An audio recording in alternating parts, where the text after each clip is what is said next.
Greetings, everyone, and welcome to GameFace, episode 406 on Sifted Games at Sifted.net. I'm Shane Satterfield, the founder of Sifted, and your humble host for the next couple hours of awesome video game discussion. And alongside me to do that, as always, is the one and only Matt Keil. What's up, Matt? Hey. You had a pretty eventful week this week. Yeah, went back to... The Twitch app sucks. I don't know if you knew that. Yeah, before we get going, actually, I'll explain what's going on. You're probably wondering why the show started a little late. So we have a PC here that is used just for chat. Literally, it's the only thing it's used for. We use it for chat, and we use it to send out notifications letting people know the show has started. That PC has lost its mind and will not boot. And so we were trying to scramble and figure out how to get the chat up on our phones so that we can still communicate with you guys during the show. And that's what delayed it a little bit. And that's why Matt's very frustrated with the Twitch app, because it is kind of janky in a lot of ways.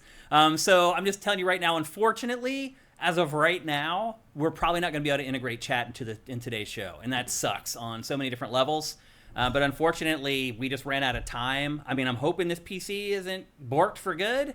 It's trying to boot right now. It's been trying to boot for the last 30 minutes. I don't know what's going on with it. So anyway, unfortunately, as of right now, we're not going to be able to integrate chat into the show. We're hoping as the show goes on, maybe the PC will boot up and we'll be able to bring you guys in. But as of right now, unfortunately, that is not the case.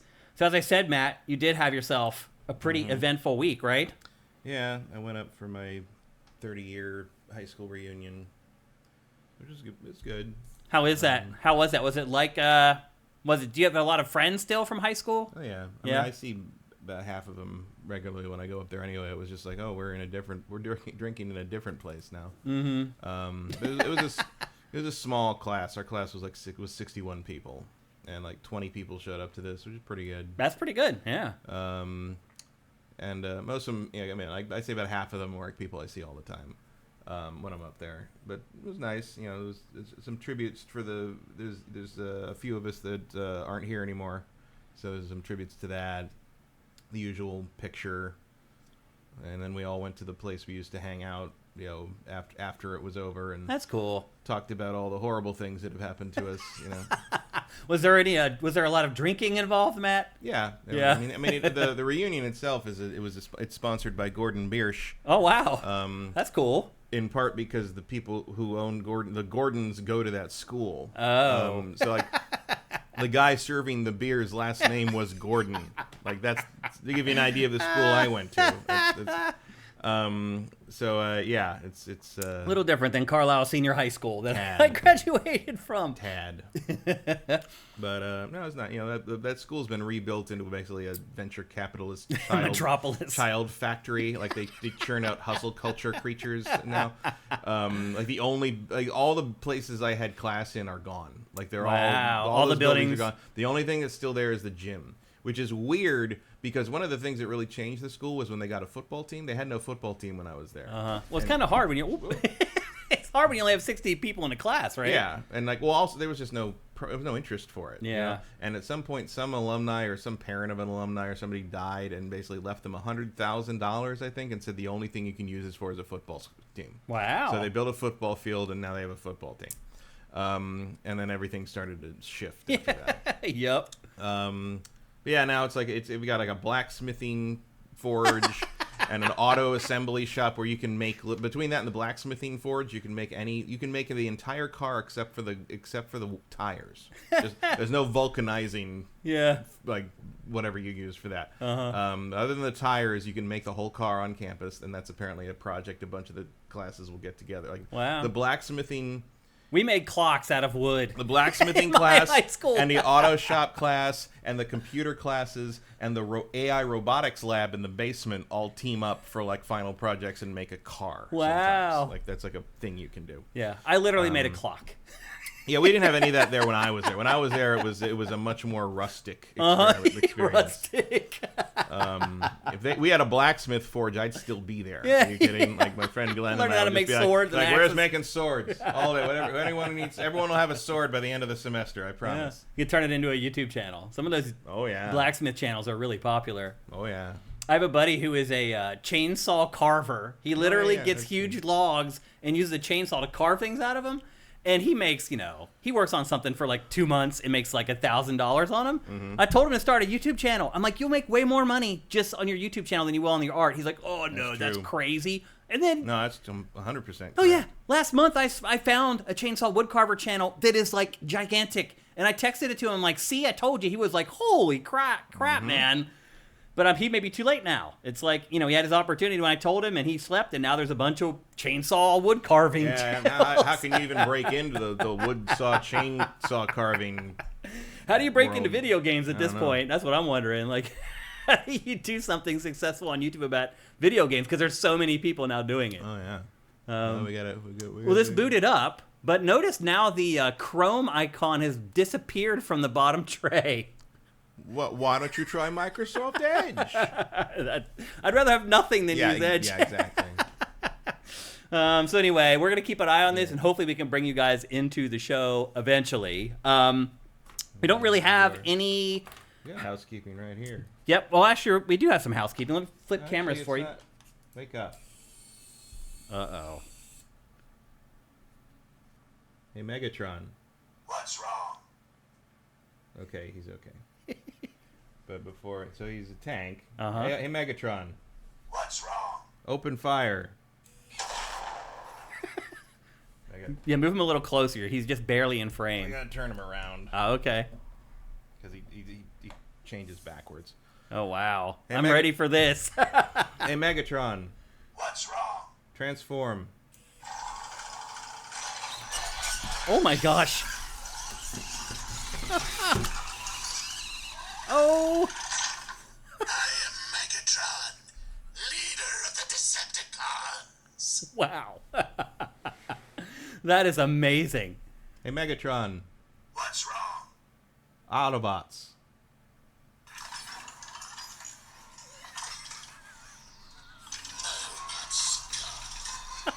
You shall finish off the Autobots once and for all. Oh my god. Dude, if my 4-year-old self saw that, my brain would have exploded. Literally, and just run out my ears. Hey, Megatron. Hey, Megatron. What's wrong? Happy birthday. I am the leader of the Decepticons, Megatron. If you are willing to join the Decepticons, then I will wish you a happy birthday. Happy birthday Oh no. to Oh no. I can only treat you to eat my cannon barrel. The sound of the duck. The rubber duck. They had more fun with this one. That is great. He does a lot of weird things. That is really, really cool. And how much was this one? It was $800. Yeah. But that was like an early pre-order price. I think he's $1,100 now. If you When buy did it. he come out? Last week. Last week. Yeah. Hot off the presses. He showed up the day before I left. So. Is he supposed to be moving right now? Yeah, he's breathing Wow. or whatever. So they animate that even. That's pretty yeah. awesome, man. Look at him. Hey, Megatron. What's wrong? Conquest. Say what? Wake up. Conquest. Hey, Megatron. What's wrong? Conquest. Conquer. There you go. Exactly. I will build the ultimate weapon to defeat the Autobots, to control the planet, to conquer the universe. Wow. Wow. Watching him balance right there when he was laughing was amazing. Yeah, he's almost fallen over a couple times. He but- doesn't though. I No. watched him catch himself. Standing watching him from the side, you can see Yeah, him he's like very good. He falls over a little more like on the. I've got like the soft play mat on the table. He's that not as would make stable sense. on that. I could see that. Yeah, he needs every. And then he has touch sensors. So you can, if you touch his chest, he doesn't like it. Oh wow. What's wrong? But like, if you do it and like, It seems to kind of get weird. Like sometimes he gets like delayed when you do that. Weird. He's got a touch sensor here, and he's got one on his butt. And if you touch him, like he doesn't like it. He's like, "No, I don't like that." And I'm like, it's like I didn't expect Megatron to teach a lesson in consent, but here we are. Like Megatron's got boundaries. Yeah. I don't like that. I don't like that at all. Like I have no idea why that's in here. Yeah. But like That's great, there's man. another one back here. Yeah. Watch it, you fool. Why is that there? It has no other purpose. It's the only thing that They does. put a touch sensor there just for that. Yeah. That's really freaking Probably cool, cost me an man. extra $50. Now, do you charge him or do you Yeah. put... You do. Okay. He's got a charging port, I think, under here. He's in the back of tank mode. Oh, and this okay. is the first one of the 3 to actually respond when you plug him in. And like you plug him in, he goes, "Yes, very good, charging." And I'm just like, okay, at least it acknowledges something. That's sweet. And where can people get this, Matt? Hasbro's online store has it, and just RoboSen is the company that makes it. RoboSen The one you've talked has about it. before. Yeah. So, Amazing. hey, That- Megatron, What's wrong? transform. Wow. Oh my god, dude. That I am Megatron, leader of the Decepticons. that might be the coolest toy ever made. Hi, Megatron, What's wrong? shut down. Peace through tyranny. And you see his cannon. Yeah. That's freaking great, man. Wow. There you go, man. Only on GameFace are you going to see the best toys ever, courtesy of my co-host, Matt Keil. Absolutely incredible. And look, Matt, the PC is doing stuff. Now it's like trying to load... Maybe this is what is the problem in general, is the Logitech G Hub. Maybe I think it must have auto updated. It's something. It's trying to update something in the background. Yeah. Even though when I hit restart, it didn't say there was anything to update. Oh, there's Google. There's Chrome. Okay, It's we up- maybe ought to get you guys into the show after all. It's up on top. Let's try. See it? Here, it's down here too. Let's give it a whirl. Come on, baby. Sorry, guys. No, you've overwhelmed it. Yep, that's it. That's it. That's the end of it. I should have stopped this G Hub update. I should just delete G Hub from my PC in general. I don't even know what that is. It's basically Logitech's like Oh, it's software like- suite It's for Logitech's bloatware, Yep. basically. Yeah. Yep. Okay. And this is what happened before. I opened up Chrome and it just went to a white screen and would not load up. Sorry, guys. Looks like, unfortunately, not today. And I'll work on this and hopefully we'll have it fixed by It next might. week. It's thinking. We'll see. Maybe midway through the show. So anyway, there you go. That's our awesome housekeeping for GameFace episode 406. One of the coolest. Oh, there it goes. There it went. Aw, people. I think we may be able to get you guys in. Yep, it's going to work. 1 second. Just give me 1 second. I'm sorry to do this live on the show. I'm trying to get you guys in because you guys make the show so much better. And chat's loading up. Now I don't have to look at Twitch's horrible app layout. Okay. Sorry again. I'm apologize, guys. I hate to do this in the middle of the show, but I think it's better to get you guys in and have Now a little they're bit everything updated. for some reason. Okay. It's the Logitech thing again, yeah. And bring you guys up, and there you are. Here you come, people. Oh, there's a weird delay on the network input from the PC.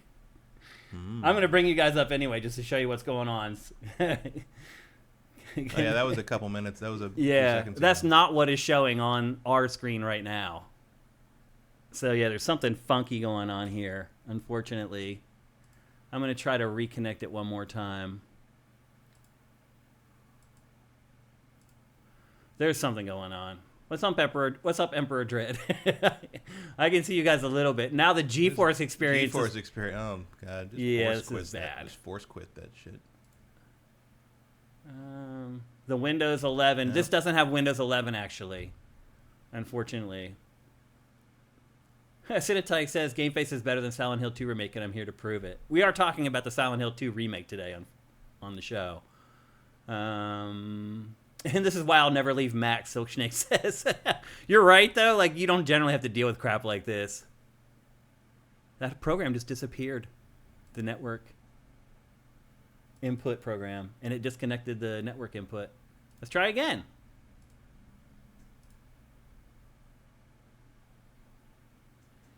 Nope, not working at all. Yeah, there's something going on. I think it's just running slow because like it's updating 14 things at once for some reason. Yeah, okay. Well, we're going to kick off the show. We'll keep an eye on this, and we'll try to get you guys into the show. It's right here so we can see if it actually starts working again. And we'll get you guys into the show if we can. So anyway, we do have an awesome show for you guys today. We're going to talk about the Silent Hill 2 remake. We're going to talk about Metaphor ReFantazio. I finally figured out how to say the title of that. We're going to talk about a sequel people have been waiting over a decade for. We're going to talk about what's happening with Halo. There's all kinds of awesome stuff going on right now. And to do that, it's time to head to our headlines. And let me get our news crawl going so you guys can see all the headlines. We will talk about some of these, but not all of them, all the stuff in our crawl. And Matt, the first big story is something that broke yesterday. I feel like this is a game that has gained cachet since it was released. Like, I feel like it came out and people were like, oh, it's okay. But over time... It got savaged in a couple of those reviews. Like, IGN gave it like a 5 or something. Yeah. Like, it was not under... I mean, and some of it is, I guess, understandable because one of the main problems with Alien Isolation is it's about 4 hours too long for what it is. And I can imagine if you're playing that game to a deadline, at a certain point, you're like, just let me go. Like, let me, because like it's, you know, especially without guides, with playing. What we're talking about, by the way, we didn't tell them, Yeah. is Alien Isolation. Alien Isolation. There is a sequel coming to Alien Isolation from the Creative Assembly, the same studio that made the original, and it is bringing a bunch of developers from that original team in to work on it, and it will still be published by Sega. And again, this game, as to your point, when it launched, it got ravaged by some reviewers. Yeah, it didn't. A lot of people didn't really understand it in a weird way because it's not that complicated a game. But I guess it can be tedious if you're not into it. And it is a little. I mean, the Alien pulls some mean tricks. I think it was received by general like Alien fans much better, in part because it was an Alien game that didn't suck. That wasn't terrible. Yeah. And I think part of it also, like as they kind of went more into the technology of how it all worked, it was more impressive because people got to like kind of really understand how the Alien works and how it's got the two CPU personalities, where like one of them's always looking for you and the other knows exactly where you are but won't tell the other personality where it is. That's what blew my mind. So like, it kind of bothered me about the game. But the one that knows where you are does guide the one that doesn't know where you are to do things that make it feel like it knows where you are. Like it's basically the other one that knows where you are is there to sort of tweak the main AI to make everything like scarier. Yeah, like, it felt like the game was cheating. Yeah, they say it doesn't. Yeah. They say that the one that knows where you are will just make it do things that like bring it close to you, and like basically if you get seen, it's your fault. They're trying to make you panic. I mean, it fooled me it's at first. It's a giant game of chicken is what it is. Yeah. Like at first, I thought the AI was incredible. I was like, wow, they really went above and beyond programming the AI. The more I played the game, the more I felt like it was cheating, and it just knew what I was doing and was telling like the creatures like he's over here without giving it the empirical evidence it should need inside the game to know where you are. So apparently that's because the one that doesn't know where you are does recognize patterns in how you play. Interesting. So if you keep doing the same things over and over, if you keep hiding in lockers, it will start looking in lockers. But now, how would the alien know that you're doing that? Because it sees you come out of it. Okay. Like if it sees you leave a locker, like it will be like, oh, they hide in lockers. Interesting. Okay. There was a whole article. I can't remember who it was. It Gama Sutra or something like. It was either that or Game Dev, and they did a whole article just on the Alien AI, and it was really interesting.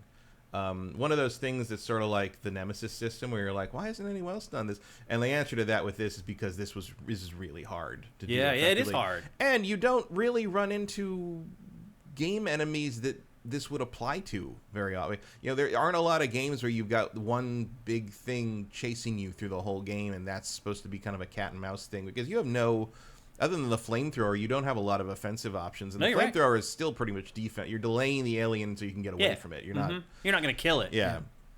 Like the closest, I guess, would be maybe you could put something like that in like a Mr. X or a Tyrant or Nemesis in like a Resident Evil thing. Yeah. That might be an interesting thing to do. But, but again, that it's so much work that like one of the only ways to justify it is the fact that the alien is literally the title character of the game. You know, you put that much effort in because running from this one thing is the whole premise of the franchise. Yeah. And I think they did it very well. I have never finished it because it is, in fact, too damn long. Yeah. It does wear out its welcome after a while, but it is very well done. I feel like a lot of stealth games fall into that category. Yeah. And I do think that this is happening because of Alien Romulus being a moderate hit. Oh, like, you think that's why? 100%. Really? Like, a lot of Alien stuff has like started back up because Romulus got a lot of interest from people. That's seems like a knee-jerk reaction. Well, at this point, anything you can do. But it's the best. I mean, look, Romulus is the third best Alien movie, for whatever that's worth. Yeah. Which is very little. But it was pretty good. It was all right. Like, first half was very good. And the first half was more like Alien. Mm-hmm. Second half's more like Aliens, and it kind of falls apart. But, like, the fact that, like, they nailed the visuals and the tone of that first half and the look and the CRT monitors and all that, and that is also what this game did. So, like, it makes sense to go back to this property and be like, oh, well, if that's the thing everybody liked, why don't we do this game again? And I just hope they have a good idea. I would prefer that they give you more opportunities to fight back and fight. I mean, that feels like the logical next step. I don't feel like you can do another hide and seek game for 10 hours. I feel like you are going to, but it's like, you know, I mean, the logical next step for this would be that the new one, you know, more like Aliens. Like, there's more of them. You'll probably run into a queen. You'll have to fight back, but you'll be extremely limited in the opportunities you have to do that. Yeah. But you can. Yeah.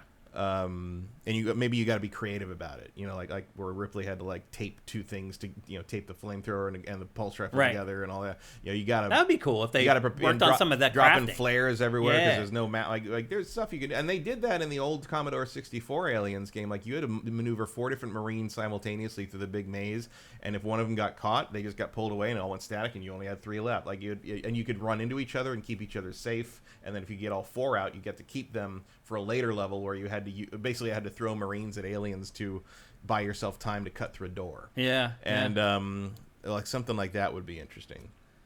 Well, we'll see. Like, obviously these guys know what they're doing. I feel like the timing of Star Wars Outlaws and everybody talking about how much they hate stealth couldn't have come at a better time. Yeah. Well, I mean, remember that, like, the stealth in this is well done. Like, I don't like stealth very much, but this is about as good as it gets. And, like, Star Wars Outlaws simply is not. Yeah. Like, if Star Wars Outlaws had stealth that was as interesting as this, people probably wouldn't have hated it as much. I wouldn't. Hated on it. Yeah. Well, they would have because it's a girl. Maybe. Those same. And again, I maintain that if Kay was swinging a lightsaber around, it would have sold double what it did. Oh yeah, for sure. Like, the issue is that, like, people love Star Wars is about the Force and Jedi and stuff like that. Yeah, I agree with that. I mean, I would prefer to play games like that. 100%. The outlaw stuff is background. It's window dressing. Yeah. And it's good. I mean, it's a great, you know, it's a dissonant thing to have gunslingers and gangsters around while these, like, samurai and, you know, magic space wizards are running around. Like, mashing those two things together makes for an interesting dissonance, but I will maintain that The Mandalorian was not a hit because he was a bounty hunter, you know, scrubbing the underworld for bounties. It was a hit because Baby Yoda provided that connection to the Force and to the and Jedi you thought thing. Maybe someday. Yeah, you're waiting around to see how that all works out. Yeah. And, like, there's an interesting element of, like, oh, these people don't know anything about this side of the universe they're in, and we do, which makes it, you know, it makes the audience feel smart, and it gives you, because they're like, oh, I see that. You know, it's a nice little tease until Luke shows up, and then you get that big release, and then it should have moved on to something else, but then they reset the status quo because they're afraid to make the show without Grogu because he's the fucking merchandise cow. Yeah. To be fair, hiding from aliens versus hiding from Imperial soldiers. Yeah, not the same thing. I feel like the hiding from aliens has a lot more. I mean, to be fair, I don't hide from the stormtroopers in the game. I just shoot them all. Right. Like, whatever you throw at me, I am going to kill you. I'm going to kill you. Yeah. But I will hide. You know, it makes more sense to hide from the gangsters that are basically you're depending on for your livelihood. Yeah. Like, there's a more compelling reason to hide from the Pikes. Yeah. Because they're actually more dangerous than the Empire. Yep. To her, but I would not have argued with a third act twist where all of a sudden she was Force sensitive, because that never comes, unfortunately. No, and in some ways, I do kind of admire the game for not kind of succumbing in the end. Sure, but I feel like you got to connect it up to something somewhere. I mean, I think it was one of the reasons the game failed. So I can admire it all I want. That's the thing is, but... like, everyone's talking about how it flopped. I'm like, I don't think it really flopped, except if you were expecting it to sell like Jedi Survivor, which it never was going to because it's not a Jedi game. Like, yeah. Jedi... I mean, rumors are it only sold 1 million in the first month. Now, which I don't know if that's true or not, so don't quote me on that. That's just kind of what's making the rounds. Which I mean, that tracks, as there was also the number being thrown out was 55% of Jedi Survivor, and Jedi Survivor sold 600,000 in the first week. Mm-hmm. So that about works out. That would work out about right. If you extrapolate that to like a I month. think it will sell way better than that over time. Yeah, it'll have legs, I think, especially with Shadows. And I mean, but I think my idea, remember when I said, like, if Shadows doesn't make it, Outlaws will take that November slot, and that will be it really feels like that should have been what happened, because I think Outlaws would have been in better technical shape. A few extra months may have been a big difference. Might have made a better first impression, especially with the tweaks they're making to, how difficult or easy the stealth is, and because that was one of my things in that first Force stealth sequence was, I'm like, I don't feel like you're guiding me correctly. Like I felt like the level design was guiding me down a wrong path, and I kept getting caught. It wasn't until I made a left turn and I was like, oh, I didn't think this was how you want me to go, but this is clearly the way I'm supposed to go. So maybe they'll change that. Like, again, I think it would have launched in much better shape in November 15th if you had known. But it's like, maybe you can't know that because it seems like one of the reasons they push Shadows is because of the reception of Outlaws. So Ubisoft needs to stop being so reactive. They need to be honest about... Ubisoft's insane right now. They need to be internally honest with themselves about what shape their games are in before they launch. Yeah. Somehow... Every conversation we have, we can always make it back to Ubisoft right now because there's just so much crazy crap going on. I mean, you remember, there was a time when the idea of Ubisoft not dominating the release schedule in the industry was insane. I know. Like, it was they were the 800-pound gorilla in about 4 different genres. Yeah, unbelievable. And Breakpoint just. That was the breaking point. Yeah, like it's that's like where it all started going downhill. It seems like it's like that friend that suddenly loses their nerve about something that happens, and then they just won't get back on whatever. And it's like, what's wrong? What happened? What's going on? Oh, I'm thinking maybe I'll just take the company private. It's like, what are you doing? I know, it's crazy. No, I mean, we're going to talk about that in a minute as well. You actually segued nicely into two topics from now. So the only details we have is what we told you. Creative Assembly is working on the new Alien Isolation. They didn't say platforms, but everyone's just assuming PC, PS5, Xbox Series, and probably Switch 2. Also, 2026 would be the absolute earliest the game would come out. I tend to think probably I would think 2027. I'm going to say 2028. Maybe. Yeah. So it's a ways away, but I think good news. A lot of people have grown to love this game over time. They will try to coincide it with the next movie, I'm sure, whenever that happens to happen. That makes sense. And they have time now to make that. Yeah, plenty of time. You can get the movie done before you get the game done still. That's the funny part. It's crazy. So anyway, there you go. If you were excited about the first Alien Isolation, you're a fan. A sequel is on the way. Next up, Microsoft trying to save Halo is what's next up. As usual. Microsoft announced this week that it is changing the name of 343 Industries to Halo Studio. Catchy. Oh, yeah.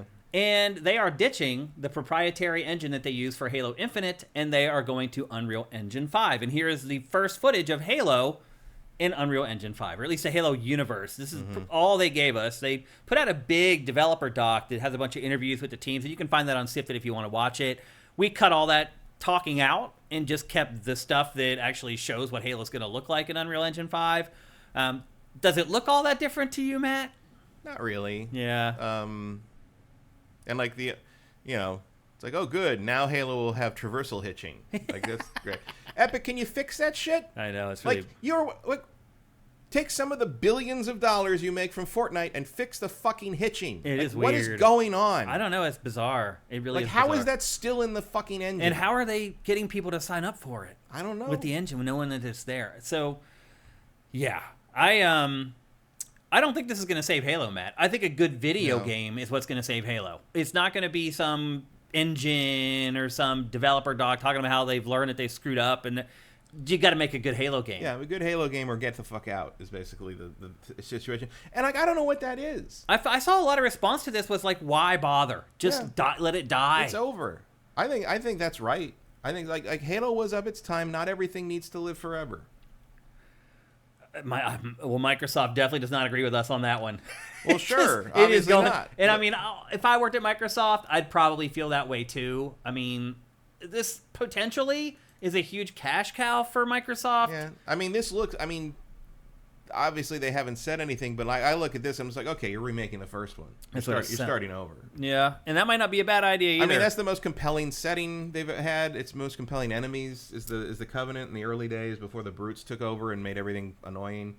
I never liked fighting the Brutes. It just felt like bullet sponges. I mean, I'm not going to be upset if there's no sequel to Halo Infinite. No. If they don't, if they're like, you know what, we're not continuing that storyline anymore. I don't even know what that would be.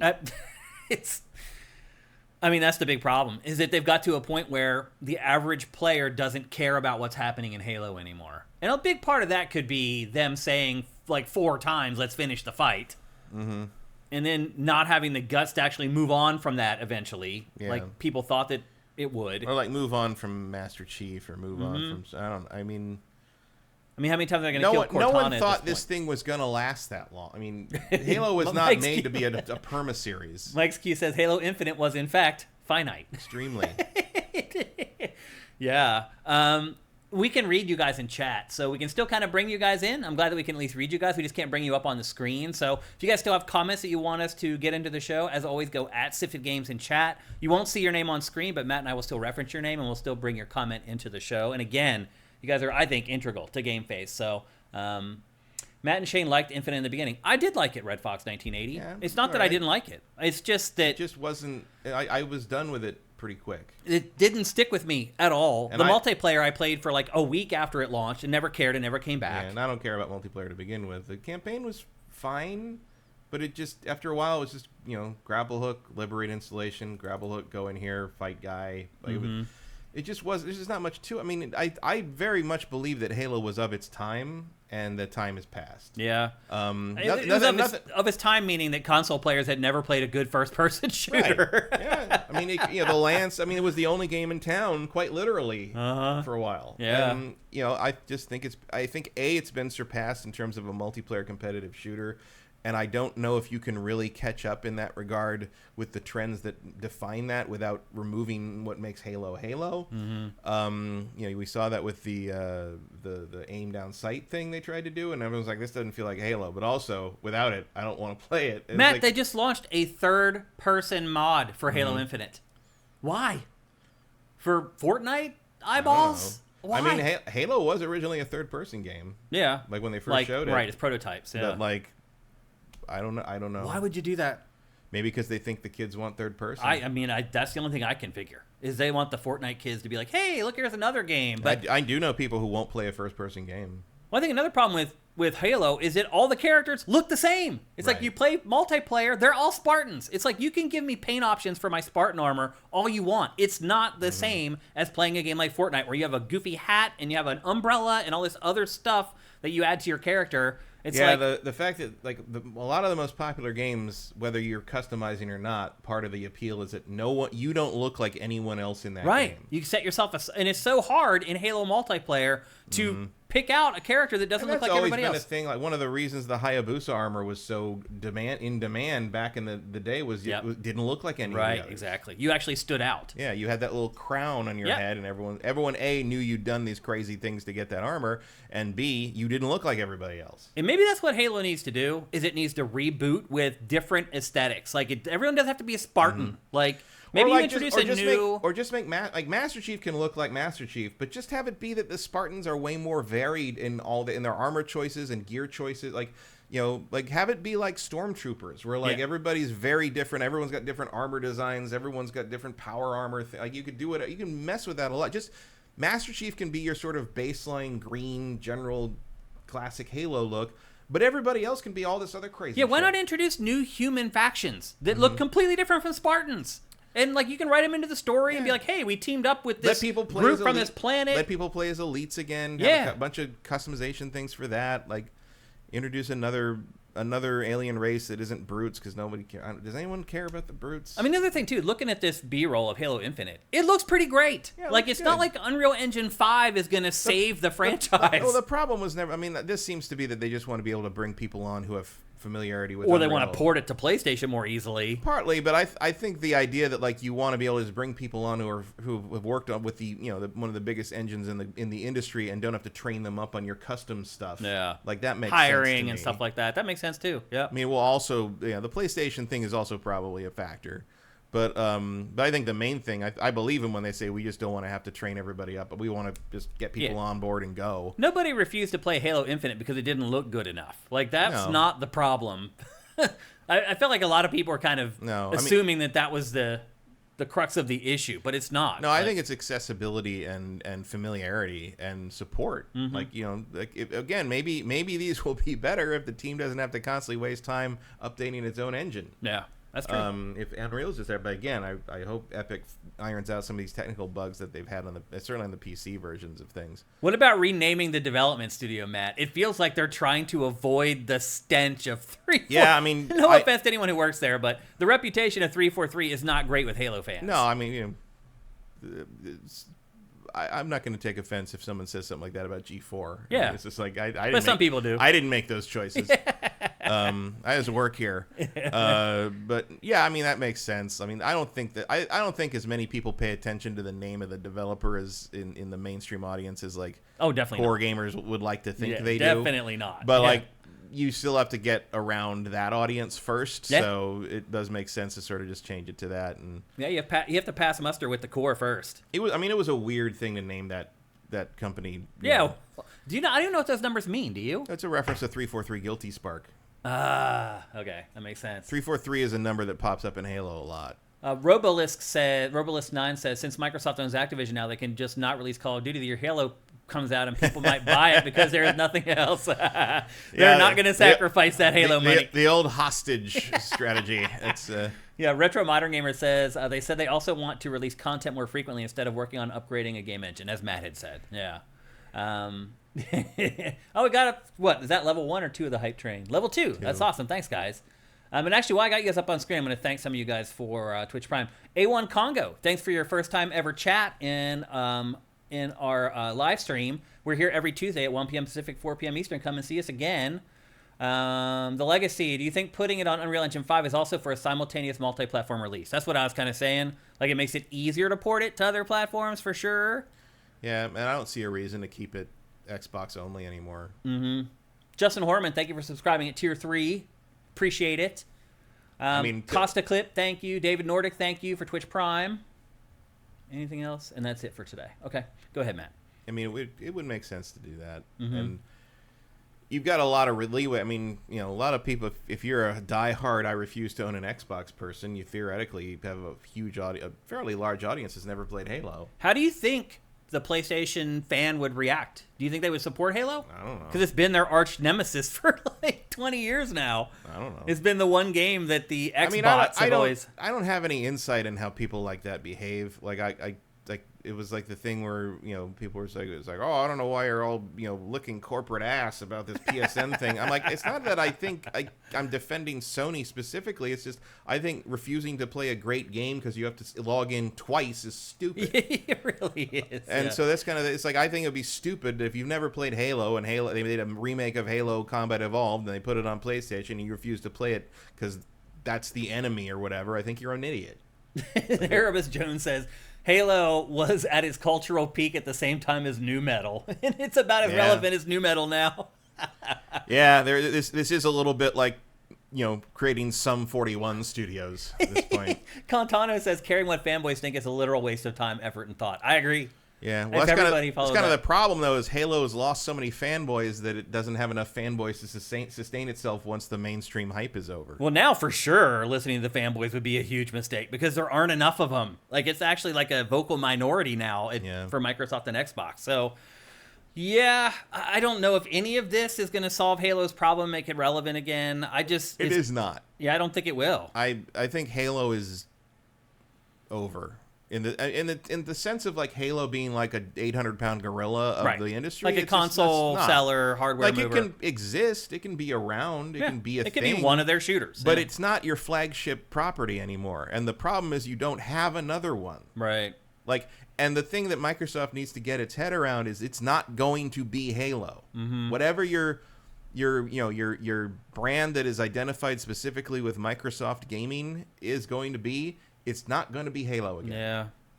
Maybe it's Gears. Maybe it's something we don't even know about. Maybe it's Fable. Maybe the new Fable blows up like no one ever predicted. Or maybe Machine Games makes a really good first-person shooter franchise that catches on. Like maybe Indiana Jones blows up. You know, who knows? Maybe that's first-person technically. Maybe you finally get Elder Scrolls out again. You know, like that could have been a thing, but we don't make that except once a generation. Retro, like modern human gamer. generation, not a hardware generation. Retro Modern Gamer reminds us, though, that Sony also needs shooters. It doesn't have any either. It has Killzone, but it's been MIA for how long? Well, I think if you asked a Sony executive that, they'd say they have Call of Duty.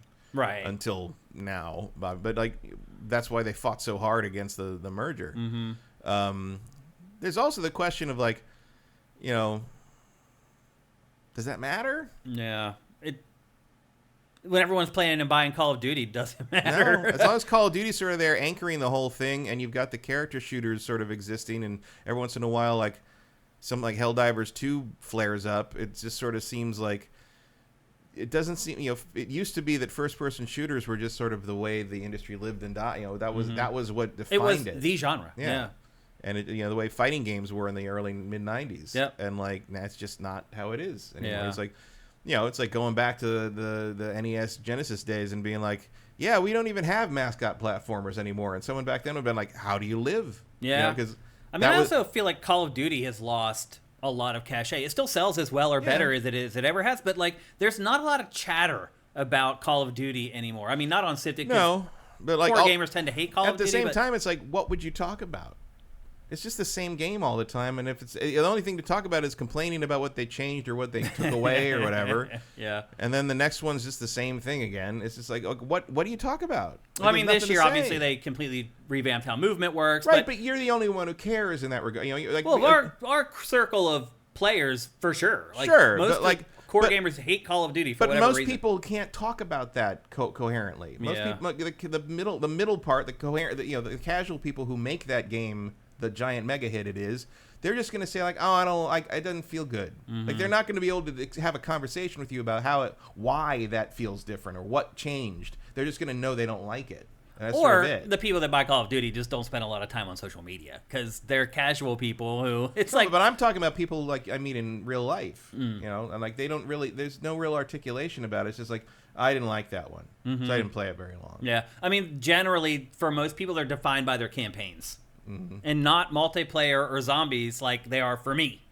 Like, campaign to me is like, if it's good, that's a pleasant surprise. Yeah. It's not that I count on it to make Call of Duty worth playing. I think casual fans do look at it that way, even though their campaigns are like 5 hours long or whatever. So, yeah, I was once a big Halo fan. I gave Halo 3 a 9.7 or whatever, one of the highest review scores I've ever given. Don't regret it one iota. I think I nailed that score, in all honesty. But Matt, since Halo 3, it has just been, and not drastic, but just like a steady, slow decline. I disagree. I think after Halo 3 and ODST, I like ODST. ODST is probably and Reach ODST is great. Yeah.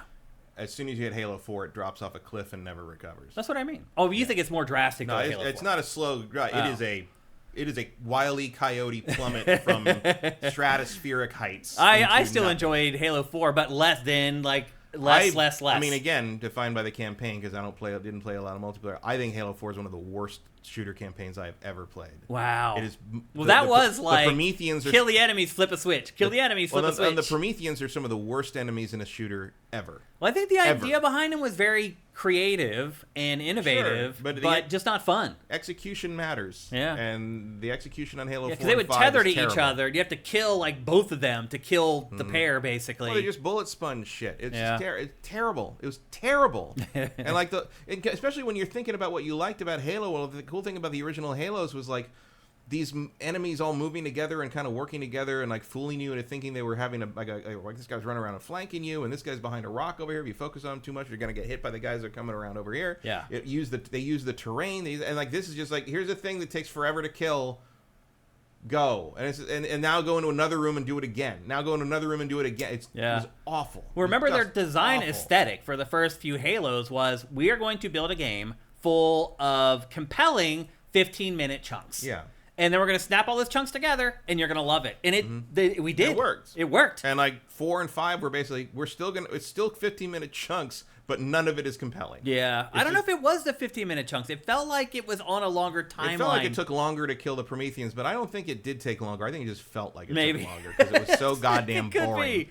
And Yeah. I think Infinite was a step in the right direction in terms of trying to recapture what makes Halo Halo, but for whatever reason, it just didn't catch. Well, I'll say this. If you had talked to me the day after we published my Halo 3 review, that in 2024, I would be on a podcast talking about how Halo is now irrelevant and maybe shouldn't come back, I would have told you that you're insane.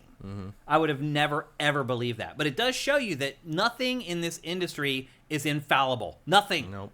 There is no sacred cow. You are one bad release away from ruining your franchise. Right, Ubisoft? Seriously, you are. Yeah. I mean, a lot of publishers are learning that right now.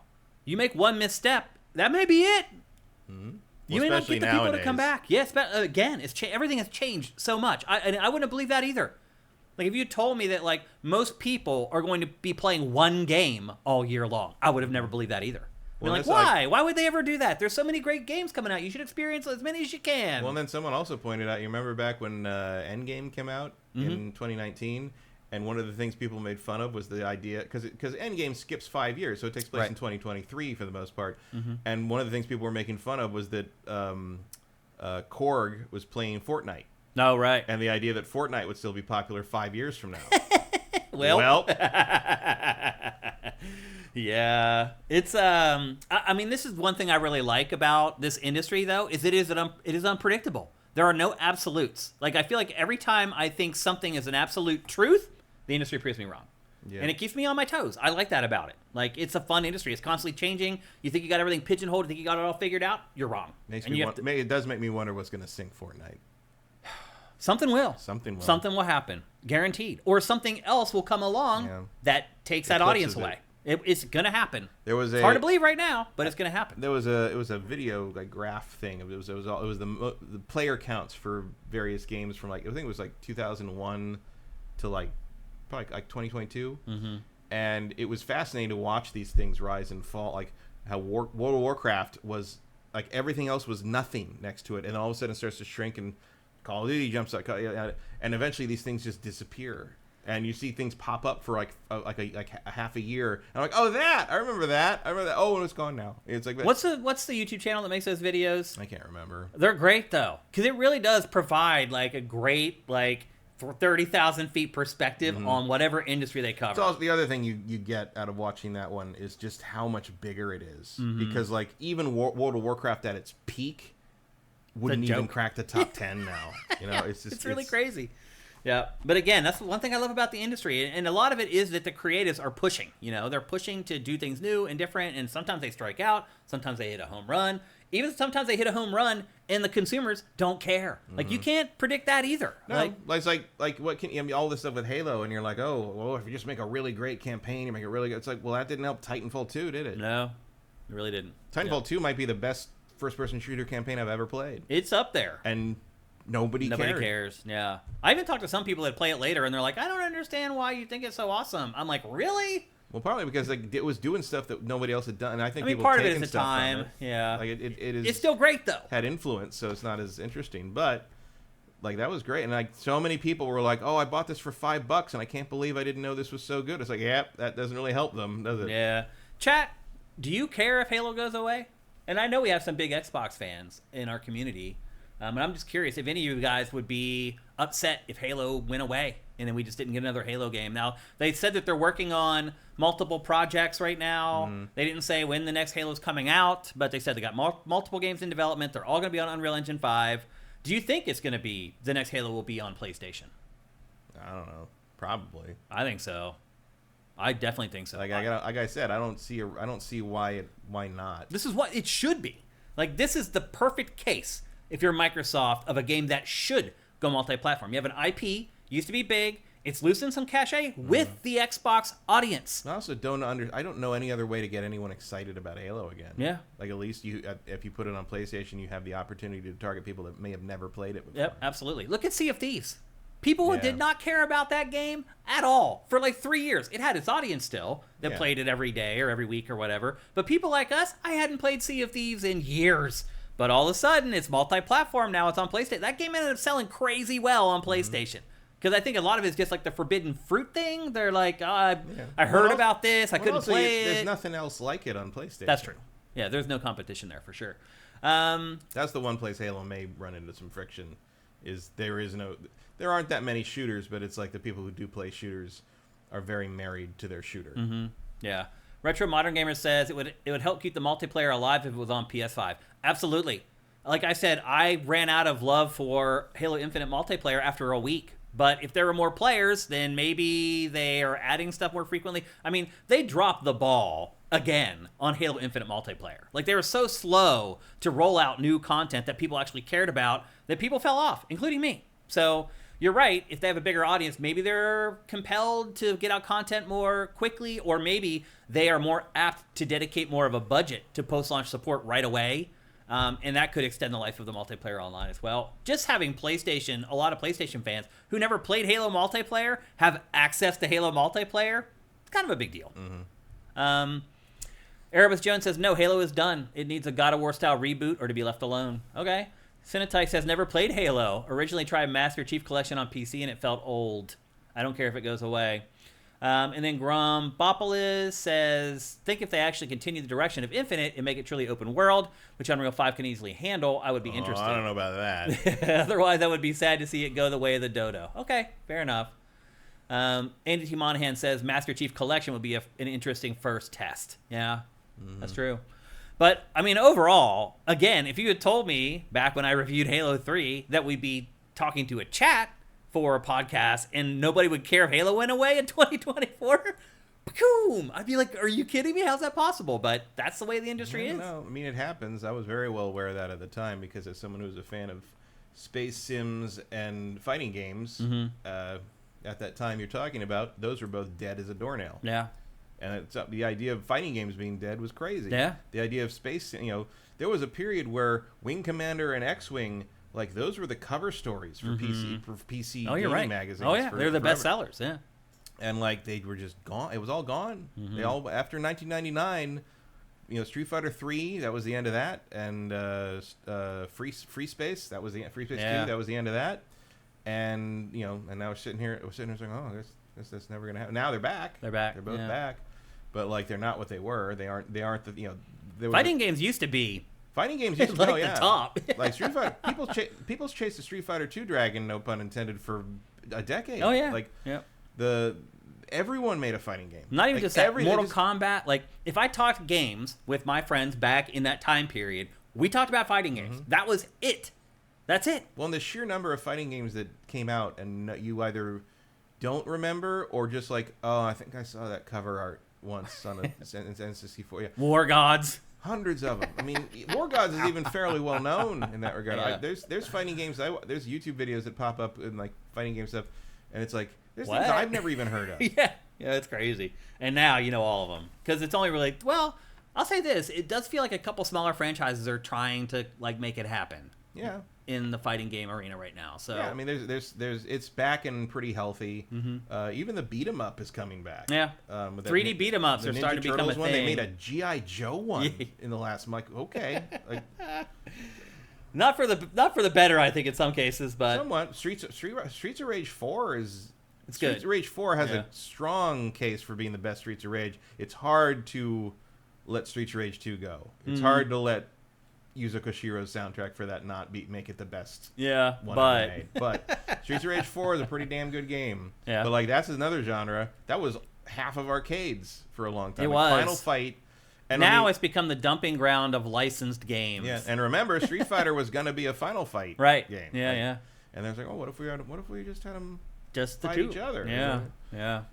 That's how it works. Yeah, it's a mercurial industry. I mean, back in the like the Sonic the Hedgehog exists because Genesis had to have a Mario equivalent. They had to have a mascot platformer.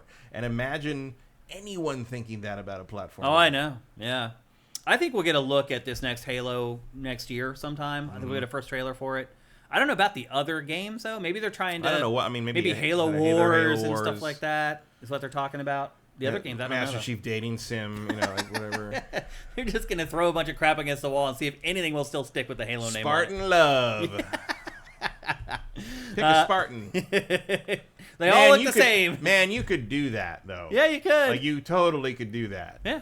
It might actually sell better than Halo. People would at least talk about They it. would. Yeah. Like do like a boyfriend dungeon except with all the Spartan characters. Like that would be so dumb. Yeah. However, if Dragon Age doesn't sell BioWare, you know what to do. Yeah. Yep. I've always said that if you just do like a dating sim set in like a random town, like a random fictional place that just happens to be populated with all the BioWare characters, and you just are just like a weird little like, you know, self-insert character that goes around hanging out and dating all of them, like it'd be huge. That will do better than Mass Effect 5. I really do believe that.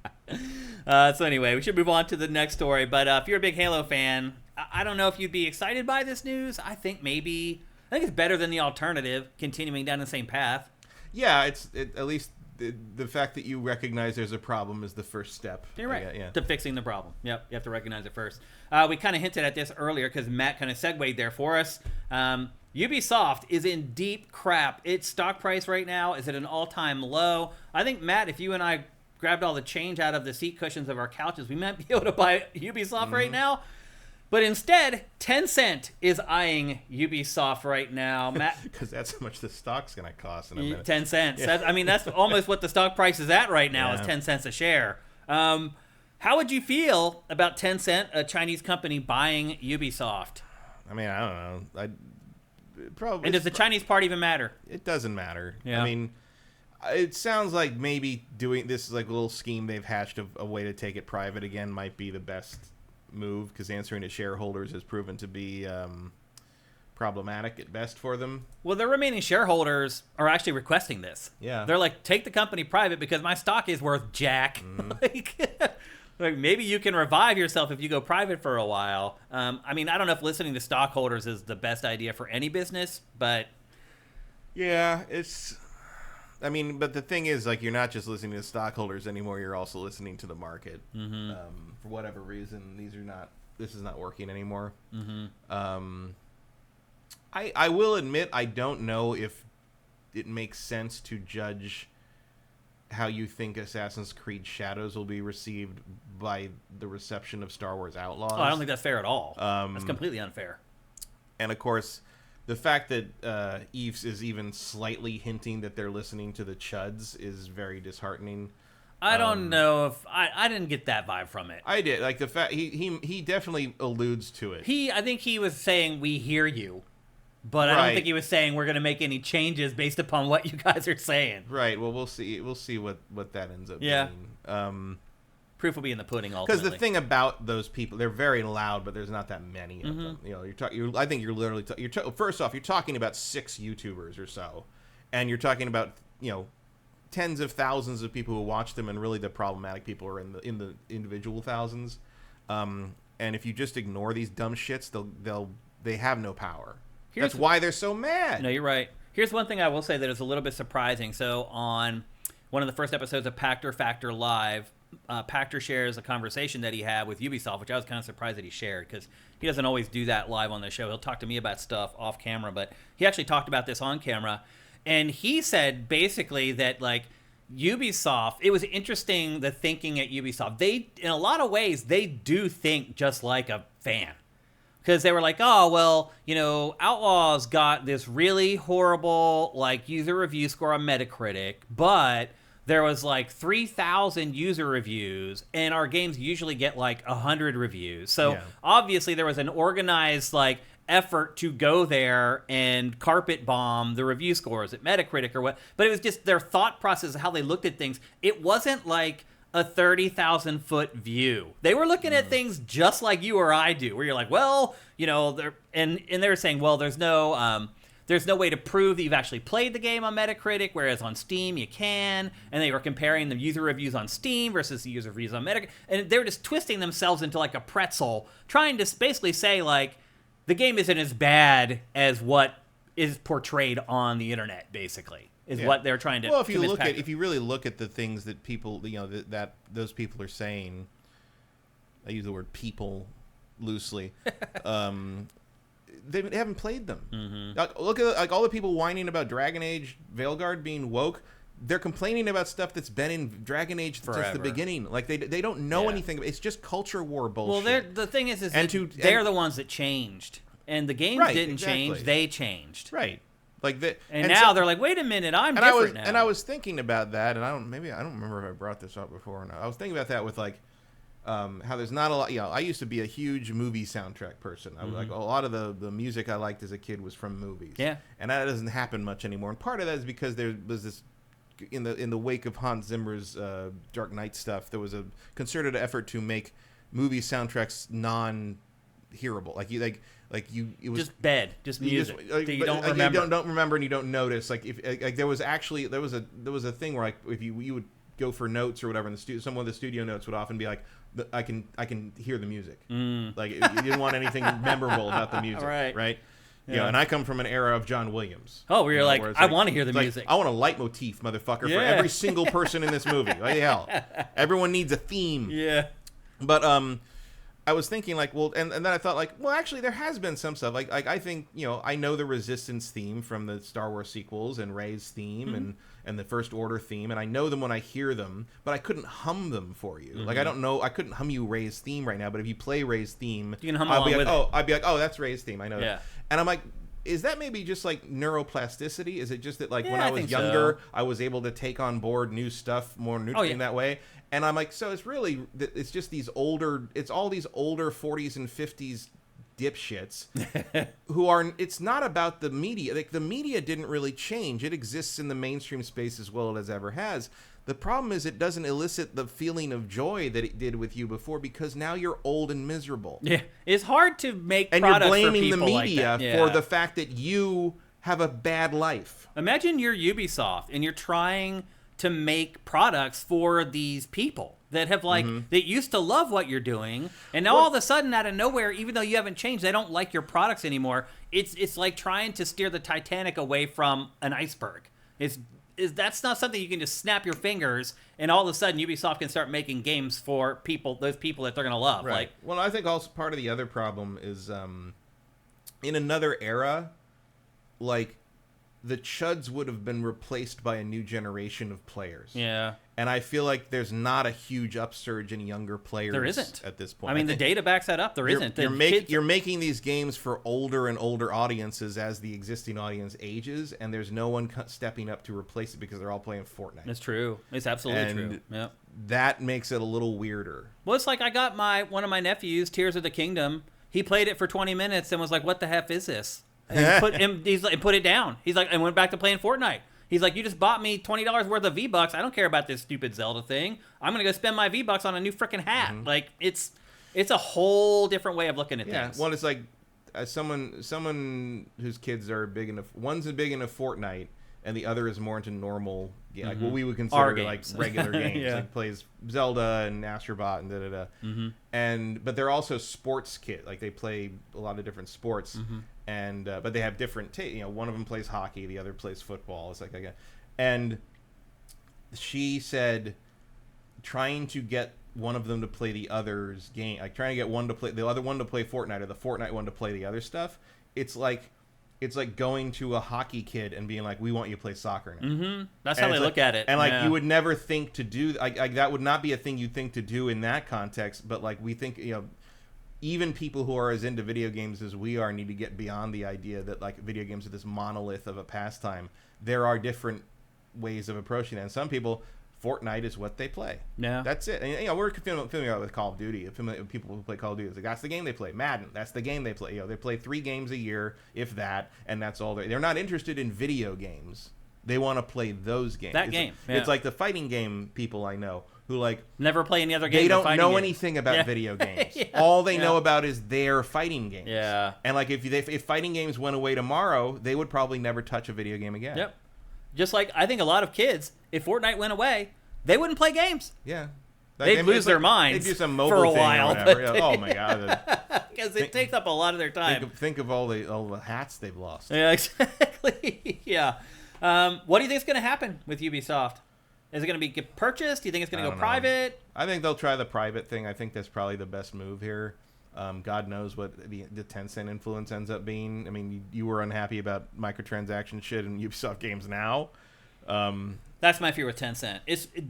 Generally, it's a mobile developer. Yeah, I mean, it feels. I know it's not, because that's just not how the currency works. But it's like sometimes it really feels like they're called Tencent because they nickel and dime you constantly. No, seriously. Like, it feels like it feels like a gag. I mean, is it in the name? Yeah. I mean, it does, because that is how it makes its money with gotcha stuff. Like I saw today that Sonic announced that it is not going to have gotcha mechanics in a Sonic mobile game that's coming here into the West. And they're like, because people like it in Japan, people hate it in the West. And we need this game to be popular everywhere. So, and that might be the kind of the thing going forward. You might really need to be open to the idea that there are markets that do not want that. Yeah. And make the game accordingly. Yep. So, I don't want Ubisoft to go away, Matt. No, I still love Ubisoft games. I don't know how you guys feel about it. I still love playing Ubisoft games. I still get very excited when I boot up a new Ubisoft I'm very, very interested in Assassin's Creed. I mean, I like Assassin's Creed in general, but I want to play Shadows. I want to play Hexa. I want to play. I mean, are you guys still excited for Shadows? I mean, I am. I don't care about this delay. It doesn't. In fact, cool. it made me. Do I think it's going to be my game of the year? Probably not. But like, next year's going to be tough. I'm excited to like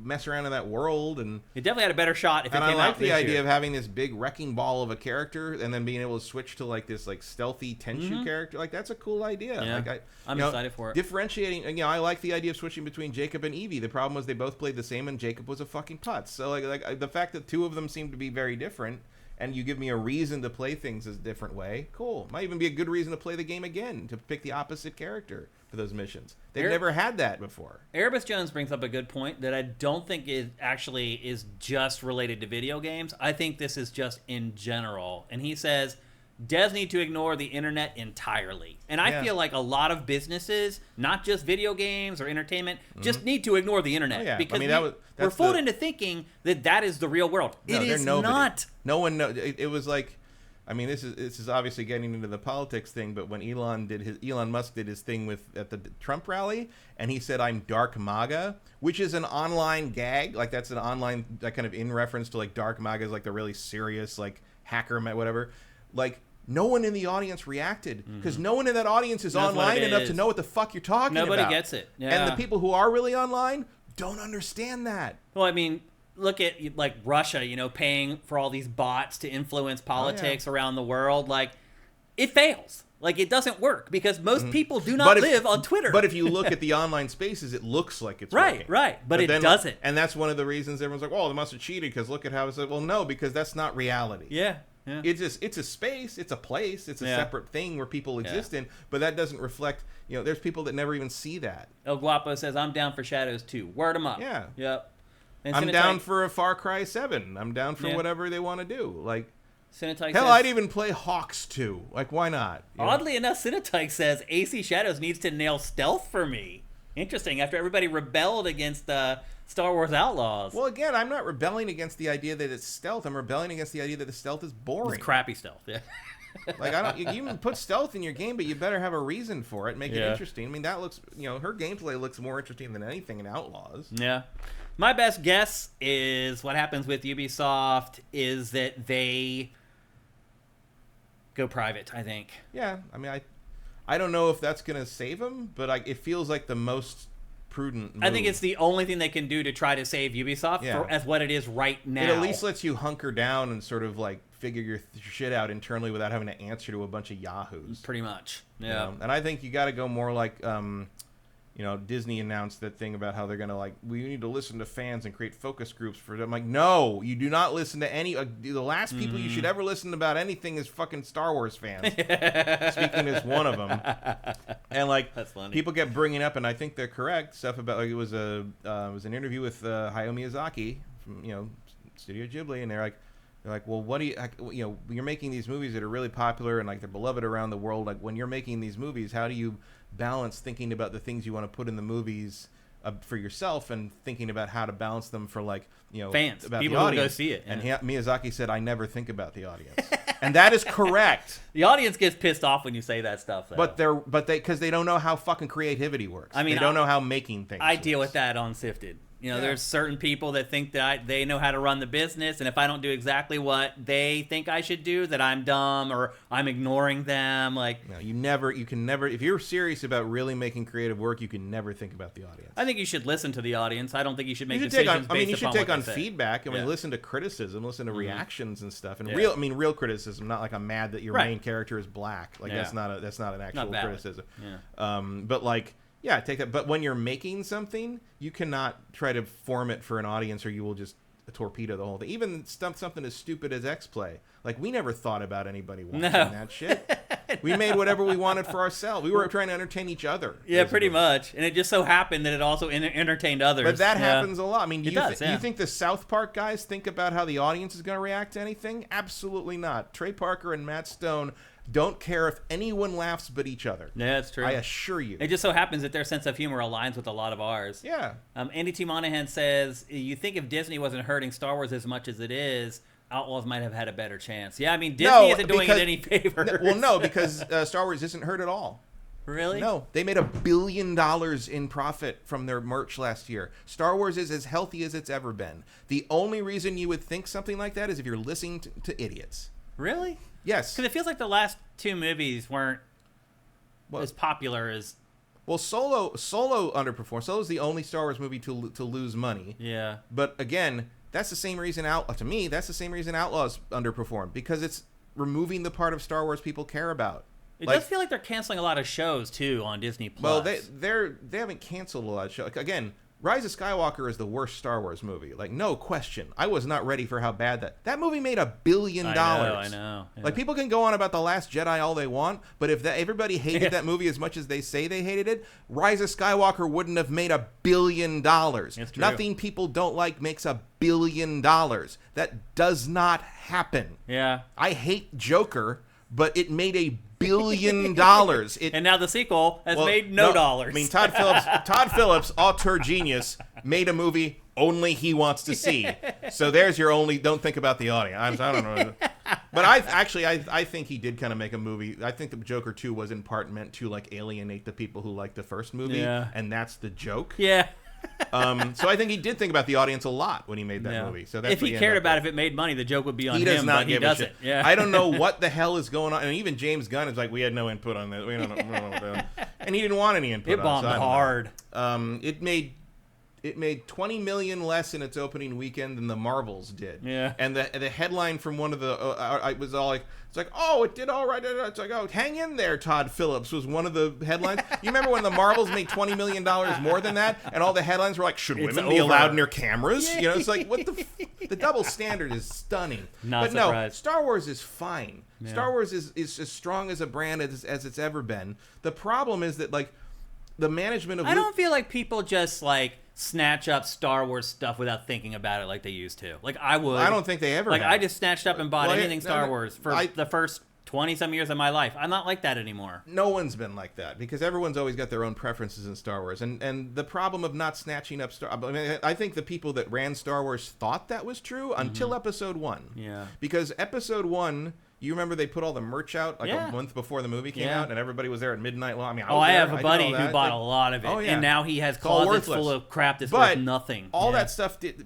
I mean, even with all that, it didn't sell out the initial shipments, and like Chancellor Valorum figures sat on those shelves for years. Like the way Episode 1 stuff glutted the shelves, I'm not kidding, changed how toy distribution worked because the retailers never wanted to be stuck with that again. That's why if you go to a Target, there's like 4 Star Wars There's also figures, no such thing as a no-brainer in like, toys. And like 3 He-Man figures and like 2 Transformers. It's because they will never order in numbers like that again because they were stuck with it forever. And like, and it's like, you know, Episode 1, it wasn't just that people didn't like Episode 1. It didn't sell out originally because people didn't know who these things were. No. But if we got to move on. But it doesn't. But again, Star Wars is fine. They're having a problem with having the confidence to make these things and commit to them, which is a management problem, yes. But it's not because the shows are bad or because everyone hates the shows. That's simply not true. It's because they are not sure who to listen to, and they're taking the wrong feedback on board, and it just does.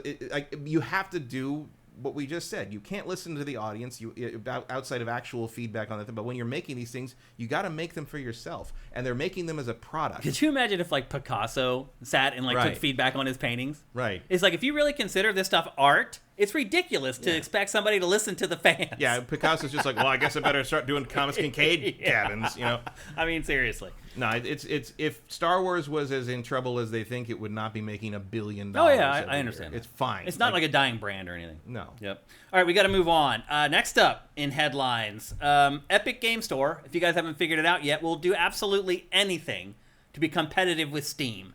And it hasn't worked giving away free games. All the other things it's tried to do has not really made an impact. Although, I don't know. Has it made an impact? Like, some people buy games from Epic Game Store, but still, Steam is the market leader. I forget it's on my computer. Unless I get a free game. Unless you're holding a Ubisoft game hostage, I don't generally notice that the Epic Game Store exists. Well, and now that's going to be over. So. Well, that's the thing. So you're talking about holding it hostage. Well, Epic Game Store is very pissed off that basically Steam keeps getting all these games on day one that do not release on Epic's Game Store on day one. And somehow Epic thinks that maybe this is going to help them topple Valve. That's stupid. But to try to incentivize developers and publishers to start thinking about Epic's Game Store, it has now announced that it will cut the rate for games released on Epic Game Store by 1.5%.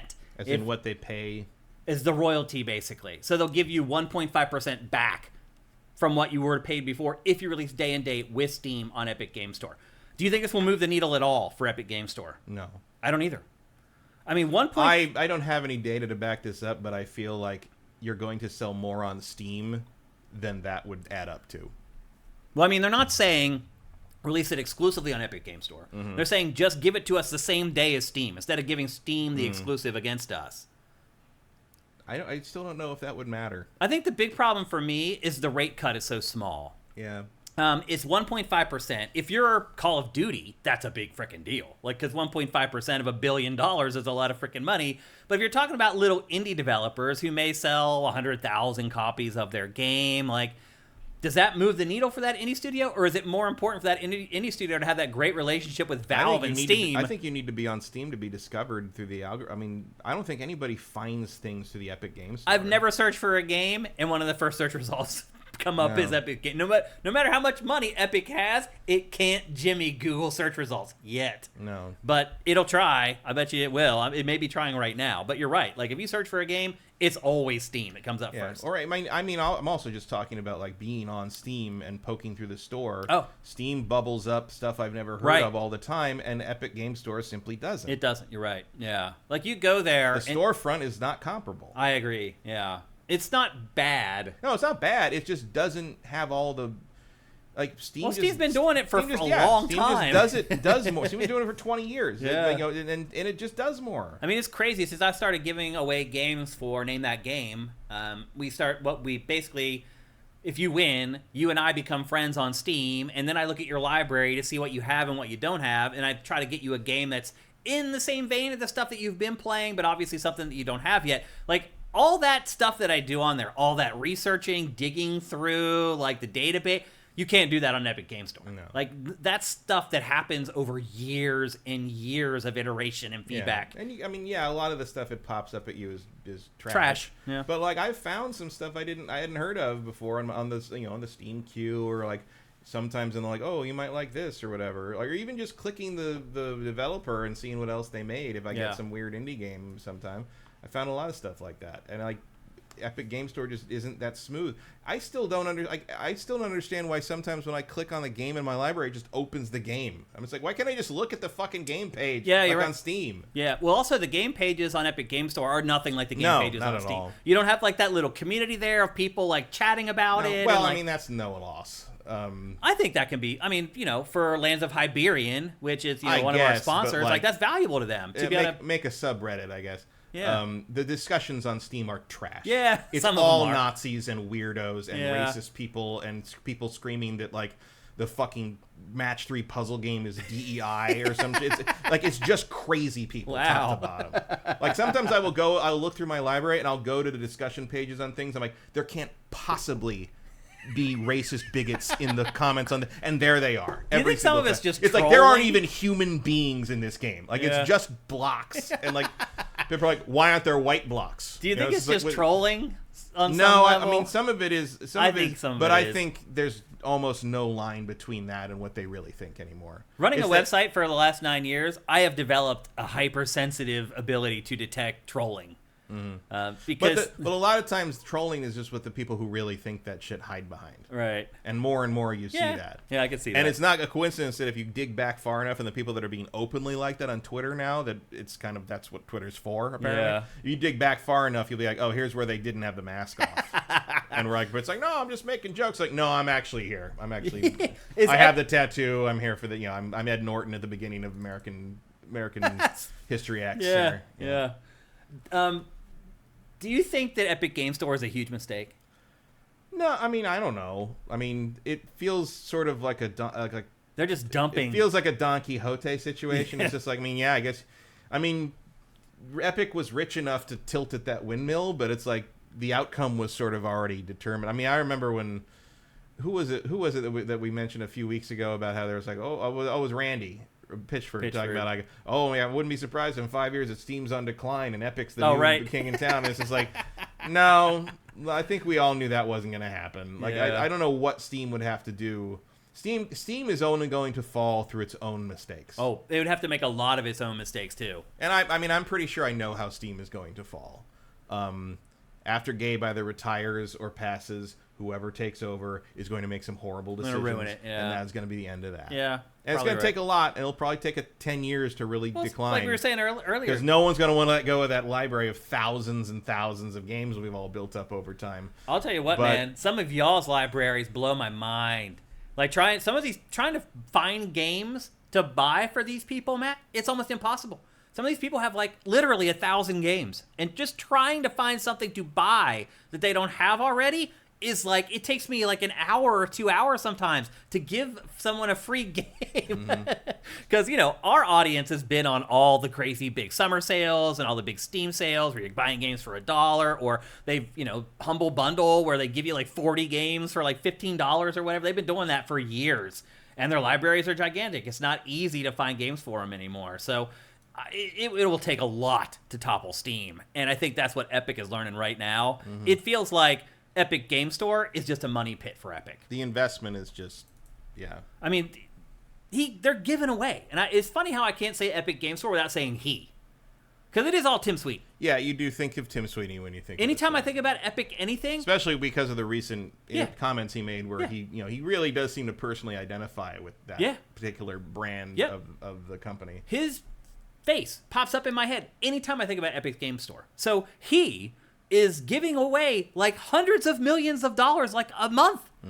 Just hoping that someone will buy a single game on Epic Game Store. I mean, I understand the got to spend money to make money thing, but I think there's a point at which you kind of got to admit that it's not working. It's not working. I mean, they have enough money to keep Epic Game Store going into infinity. Yeah. Will they? I have a feeling that this maybe 2 more years they'll give it runway for this. And if things aren't turning around by then, it may be gone. And I think that's what other people think too, and that's why they won't buy games on Epic Game Store. Because they're like, well, if it goes away, what happens to all the games that I bought? Where do they go? That is going to be an interesting kind of, like, what happened? Do you let everybody download them without a DRM, like GOG style? Like, what do you do? I don't know. Odds are you just let it go away, and that's the end of it. And you just hope people don't kill you. Like, anything you want, install it now. Yeah. And forever hold your peace. I mean, you could probably keep up the servers for, like, installing stuff people have already bought for a pretty long time and just shut down the store part. And just don't sell new product. Yeah. Like, that's pretty, it's certainly, of all the companies that could maintain that for infinite amount of time, Epic is that company. That would keep someone from showing up outside your office with a gun. Right. At the same time, who just lost 8,000 games. Well, at the same time, I'm kind of like, oh no, if Epic's Game Store went away, how would I play, I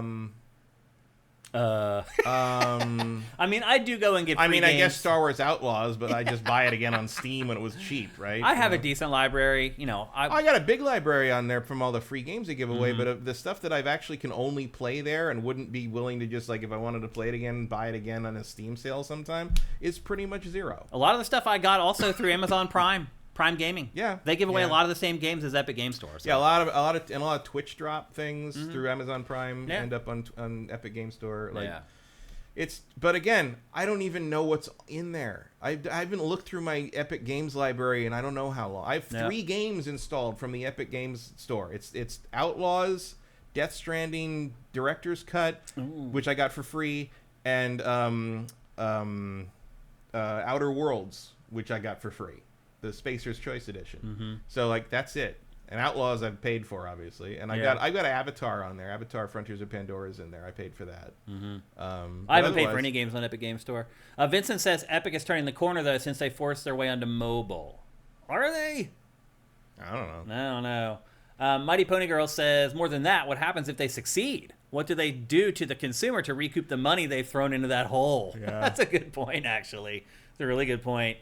Retro Modern Game were the big one. It was just reported that Steam has 36 million users. Ubisoft just ditched Epic timed exclusives. You have to go where the shoppers are. I have 1,500 games on Steam. That's what I'm talking about. Yeah. Like, our audience is like that. I've had Steam I since definitely launch. have something in that realm. Yeah. In fact, I think I'd probably have double that. Yeah.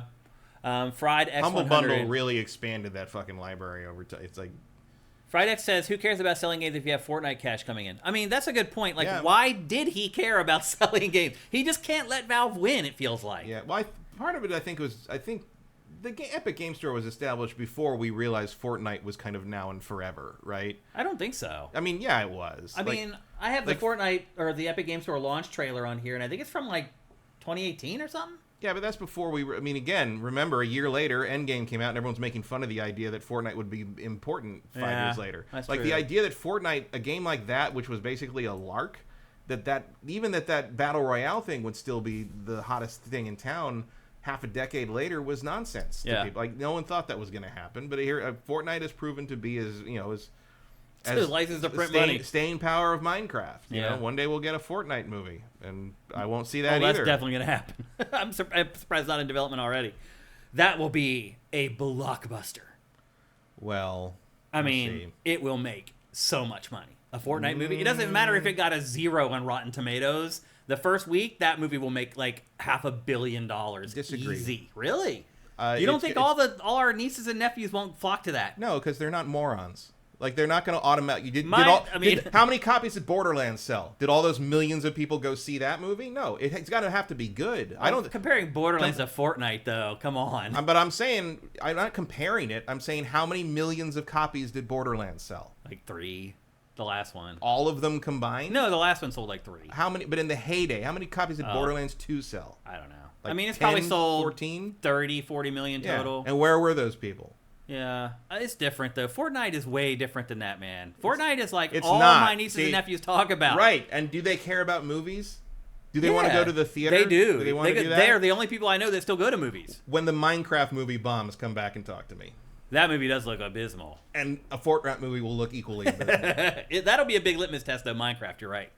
That'll tell the tale of a lot of different things. So anyway, Epic Game Store won't give up. So I mean, that's good news if you've dedicated a lot of money to it, but I have a feeling that most of you guys have not. And I think that's a pretty safe assumption. Erebus says, I only have an EGS account because I got a Godfall key. Yeah, I mean, that's why most people have it. Free games. That's the only reason anybody has ever gone to Epic Game Store. That's it. I think the legacy is right. People would only want to see a Fortnite movie inside Fortnite. I mean, they may do it that way. Releasing the Fortnite movie in theaters would be the mistake. Actually, you're probably right. And they may do it that way. Yeah. Yeah. Okay, let's move on. We're going to talk next about a study from Newzoo, which is one of the more prominent research firms in the games industry. Polygon, one of their editors, I think Chris Plant, if I remember correctly, wrote an editorial talking about, that used this data, talking about how people don't buy and play new games anymore. And one of the stats that they pulled from Newzoo to support that thesis is that just 8% of overall playtime in 2023 went to new games that weren't Madden, FIFA, or Call of Duty. Just 8%. Which means people are playing the hell out of their backlogs. And 4% of that was all Balatro. It might have been. That blows my mind. Well, name me some big IPs. But you start thinking, but here's the thing. You start thinking about it, and you're like, maybe that does make sense. Because, look, Call of Duty has 22 million. You start actually adding it up, and you're like, big hits sell 1 million, maybe 2 million their first month. and the install base is like 140 million, you're only selling to like 1% of your installed base. So that figure, when you start thinking about it, actually kind of makes also sense. Look at the major releases of the year, even just the big hits of the year. How many of them are new IP? Yeah, not many anymore. Almost nothing. Yeah. So, well, that's not what this is saying. Like, those games still would count. It's the recurring yearly games that are off the chart. What counts as that? Madden, Call of Duty, FIFA, Fortnite, stuff like that. So, yeah, I don't know. Like, I need to see more of a breakdown. So, of the remainder, only 8% of people are playing those new games. Or only 8% of playtime is represented in those other games. Okay, so 8% of people are playing The Last of Us. It's not people. It's the time they spent playing. Time spent playing, that's The Last of Us. I mean, that's also just because people do nothing but come home, sit down, play Call of Duty for 3 hours, and go to sleep. Mm-hmm. Like, I'm not doing that with Last of Us because I finished it. Yeah. It's sort of how the thing where it's like, oh, like, all the, there's the concurrent players on Steam of Starfield is this, and it's so abysmal. Like, yeah, it's a fucking RPG. Like, it's a single player RPG. Yeah, eventually it ends. Like, yeah. Like, it's not like everybody. It's not like a hobby. Like, I mean, there are people that just constantly play Skyrim. Yeah, I mean, they just like never stop. Skyrim is a very weird beast. It is. It is an anomaly for sure. Very, I God help anyone who's trying to judge shit by Skyrim, because I can't replicate that. It is kind of an anomaly for sure. So anyway, I found that very interesting. The bottom line is that people are not spending a lot of time playing the games that come out that year. I'd have to see actual hour breakdowns of that, because I think that's probably more like the amount of time you spend playing God of War is just infinitesimal compared to the amount of time you spend playing Fortnite or Madden. Or figure if you play God of War Ragnarok, you play it for 30 hours. Yeah.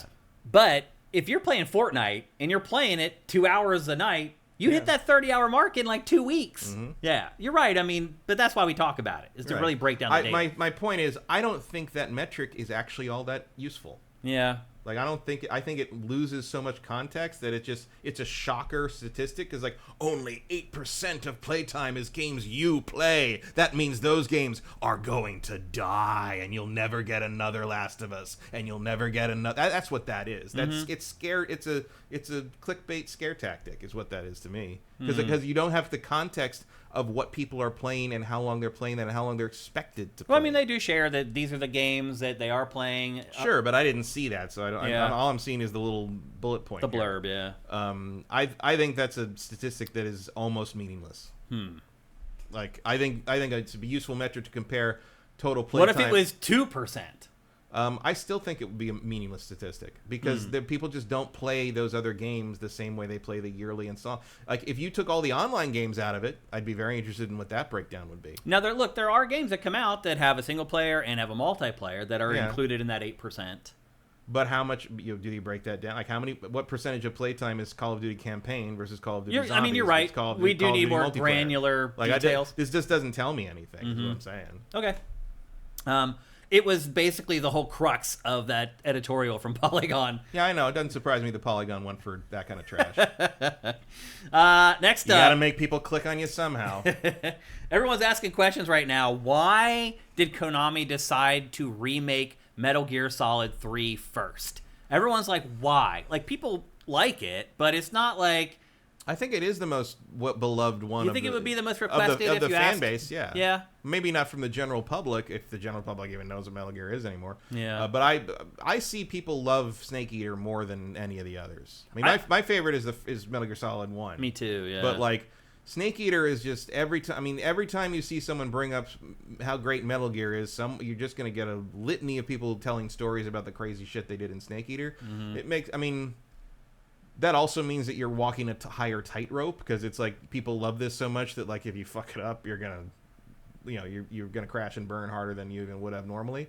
Like, if you want, if you want to be safe, remake Metal Gear Solid 4, because that seems to be the least well regarded of the 5. Well, it's also the one that everyone thinks they're ever gonna get. Yeah, I mean, because it's a PS3 true. game. Maybe at that point you just be happy with whatever you got. Well, I think when you tell someone they can't have something, they just want it. And you already remade one. I mean, for Twin Snakes. Twin Snakes, technically. I mean, obviously you're at a point where you could remake that and get away with it. Well, that's where we're headed here, is that a lot of people will just assumed, okay, you remade Metal Gear Solid 3 first. Now, surely you're going to remake the first game next, and it's going to be coming in hot right after Part 3. And Konami basically said this week, nope. Metal Gear Solid Remake is not coming anytime soon. Mm-hmm. Well, this isn't even out yet. Like, Yeah. Anytime soon could mean 4 years from now, which is about reasonable amount of development time. Yeah, for that's that. a good point. I don't get the impression they're really staffing up for this. Yeah, I mean, I'll say this. Technically, the Metal Gear Solid 3 remaster, remake, whatever the hell you want to call it, it looks graphically, looks way better than I thought it was going to look. Mm-hmm. Who knows if it's going to play well or not? I don't know. Nobody really knows yet, but it looks better than I thought it was going to look. You could update that to play like a modern game that would be way better than what you have in the original, but if you update it too much, is it still Snake Eater? Yeah. Is it still what people like so much? Right. And that, I think, might be the fear with the first Metal Gear 2, is, Yeah. Well, also, people got so salty about Twin Snakes that, like, I don't blame them if they never want to touch that again. Mm-hmm. I mean, I would like to see a full remake. I would but love also, to. like, I don't think those games would work in a modern presentation very well. I don't think Snake Eater's going to do it either. It's like, okay, so now that I can see Ocelot do that weird meow thing in 4K with all that, like, is that somehow going to be less cringy? No, it's going to be worse. Yeah. Like, these games are kind of their time. I'd love to see them tackle Metal Gear Solid 2 because that game is so of its time with all the child soldier. Right. Like, I mean, some of it's a little prescient, obviously. Yeah. I mean, Kojima certainly knew what he was writing there, but it just feels like, and it accidentally felt very timely in a 9/11 area. I mean, obviously it came out before around that time, but like, it would be interesting to see them do Metal Gear Solid 2 now and make the ending make more sense without having to cut out the parts that they cut out because of 9/11. Yeah. Because there's a part where it just jumps to like the thing being crashed, and everyone's like, "What happened?" Like, didn't they have to change the box art for it too because it had a picture of the no, Twin Towers? I thought no, they didn't have to do that. I thought I remembered a story. They just like had to change the very ending. It wasn't it had nothing to do with the two towers, the Twin Towers. It was just that. Whatever the floating thing was, remember the thing that rose up out of the ocean or whatever, it crashed into a bunch of buildings in New York, and like it wasn't the World Trade Center, but you couldn't do that in October, November 2001.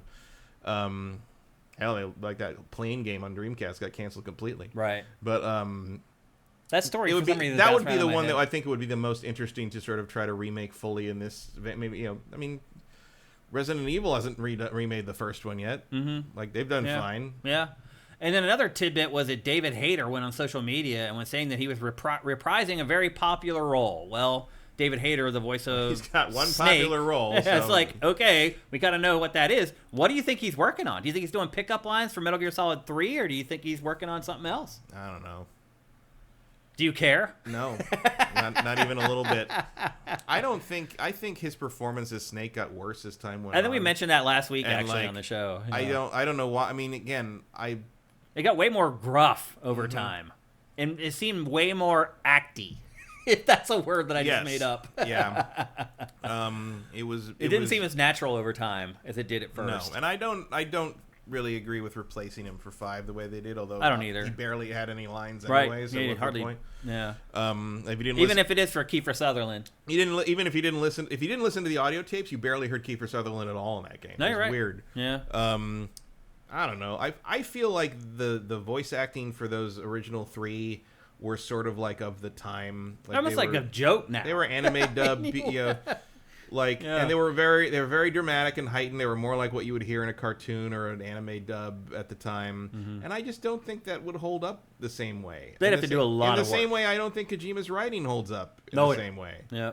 And I don't think he would necessarily disagree with that, because if you play Death Stranding, it's not like that. Yeah, we like, were so desperate for anything that was even vaguely targeted towards adults in gaming just at the like time. the fact that they took it kind of seriously, even if it was. I mean, there's only so much seriousness you can wring out of Cam Clark standing back, like, I live on through this arm, Snake. It's just like, what are you talking about?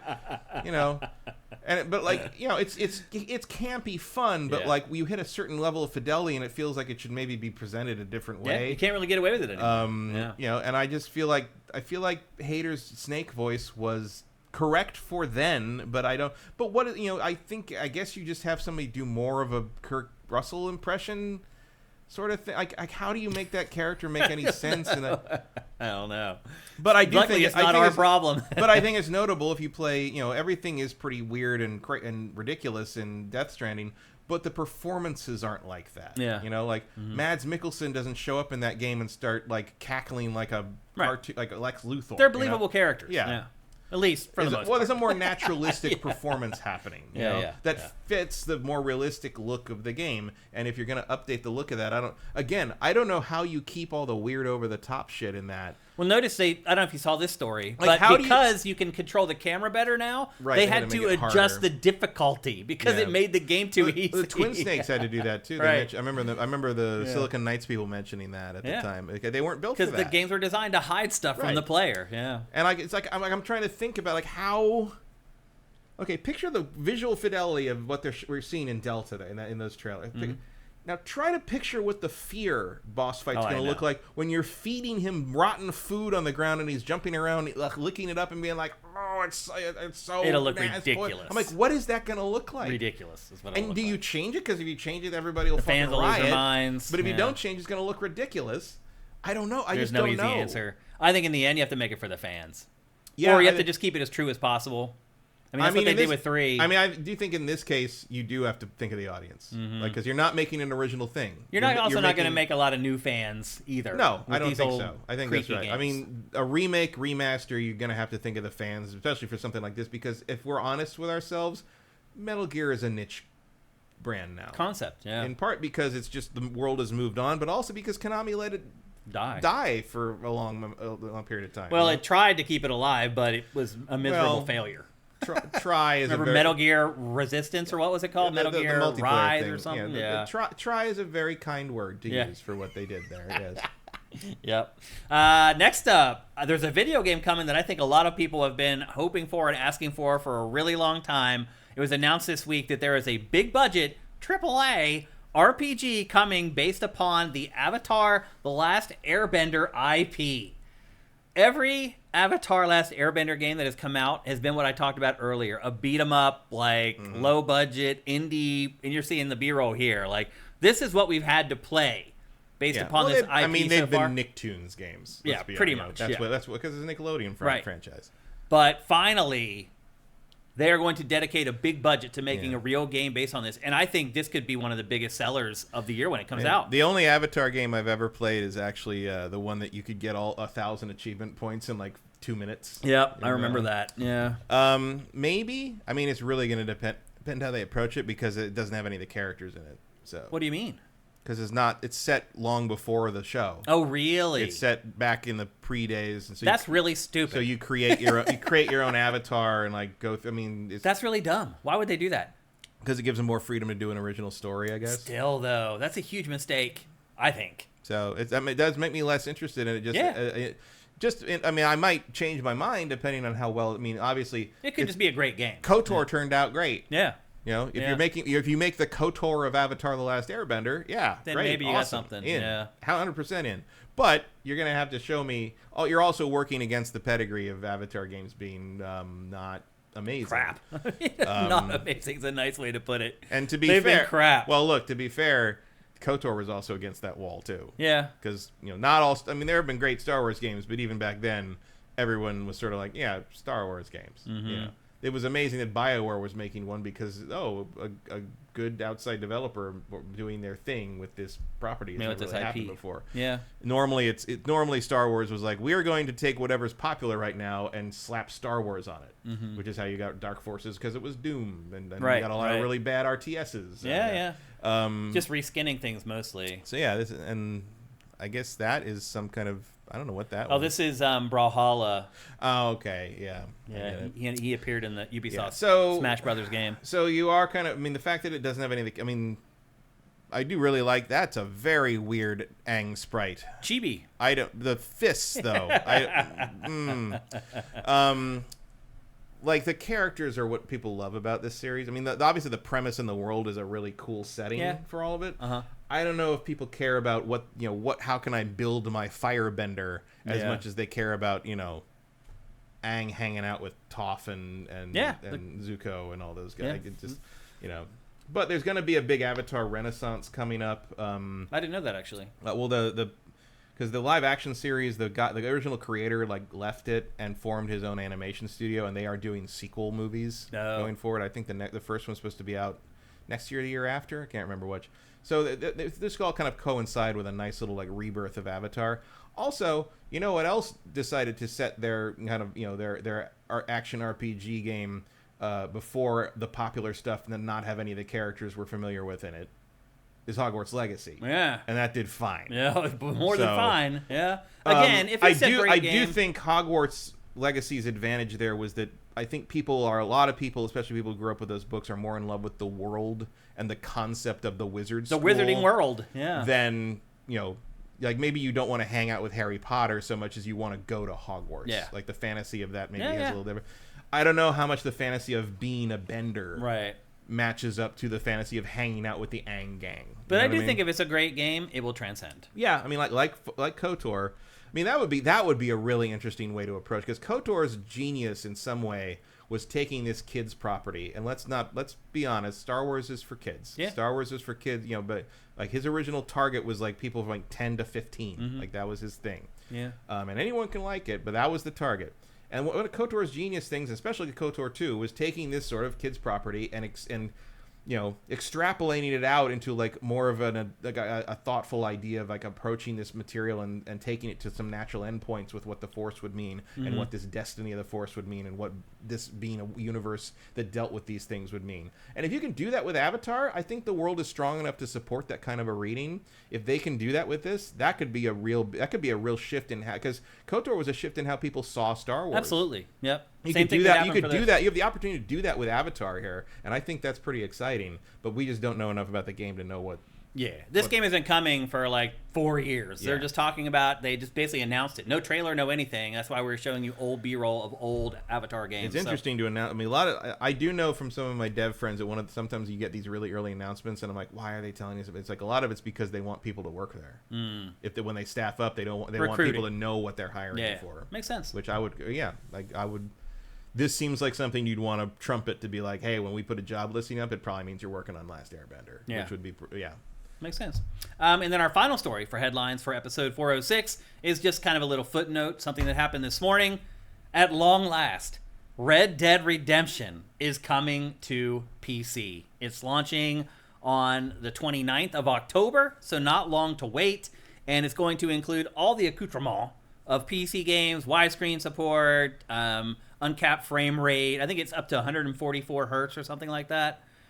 It'll be interesting to see what this ends up looking like on PC after all this time. Yeah, like how much work has been done, how much, or is it just a port of like... This is the PC version we're seeing here. This is the trailer for the PC version they put out this morning. And you're watching it live in GameFace just a couple hours later. The facial hair is a little... Oh, that's a one blocky bear. That's a bear from a while ago. So it doesn't look like they've done a ton of work on it. In fact, the studio that they had work on this port, I had never heard of before. So I don't know. Again, it's coming October 29th. It does have all the stuff that you expect as a PC player. We'll see if it really does. Does it have the Undead Nightmare? It does. Yeah, it comes with the Undead Nightmare DLC as well. I mean, it's just nice to see it escape the old platforms. 14 years later, it took to come to PC. They said it would never happen, and here we are. Yep. So anyway, that is announced. And I like, I like John Marston better than Arthur. I do too. I think I like that character. I do too. I agree.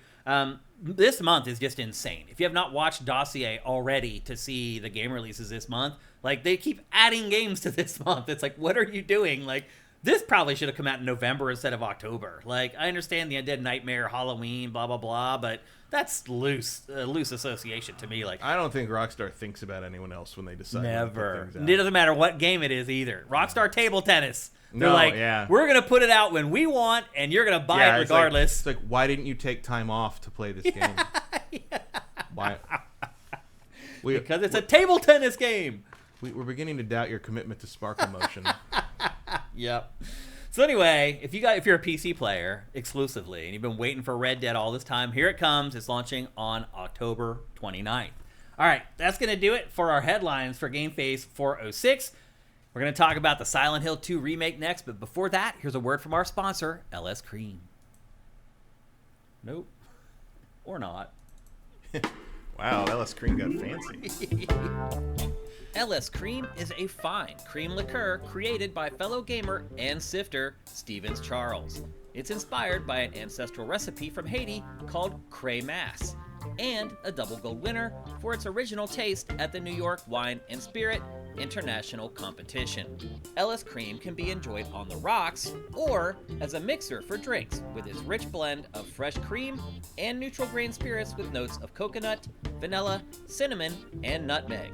It's great in coffee or to make espresso martinis. To learn more, discover amazing drink recipes, or to track down your own bottle using a handy store locator, head to creamls.com/sifted. That's creamls.com/sifted.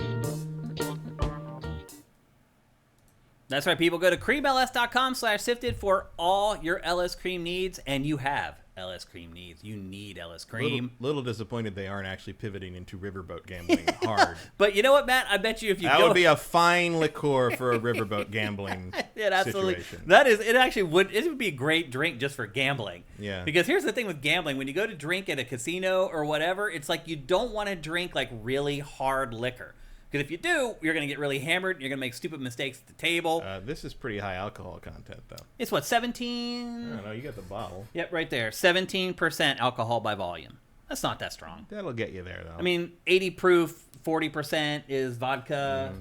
I mean, when I drink this, I don't get the alcohol after I take a drink of it. Like I can sip this all on its own, even if it's not mixed, and it doesn't taste like strong to me. No, you can taste it, but it's yeah, not there. Yeah, it's not gonna. You're not like, oh yeah. And that's give me another shot of LS. It's like, yeah. But when I go to the casino, I look for drinks like that I can drink for hours and hours and not become a disaster. And so if you're going on a riverboat or you're headed to Vegas or Atlantic City, or actually, the man that LS Cream was like, we don't have that. How dare you, sir?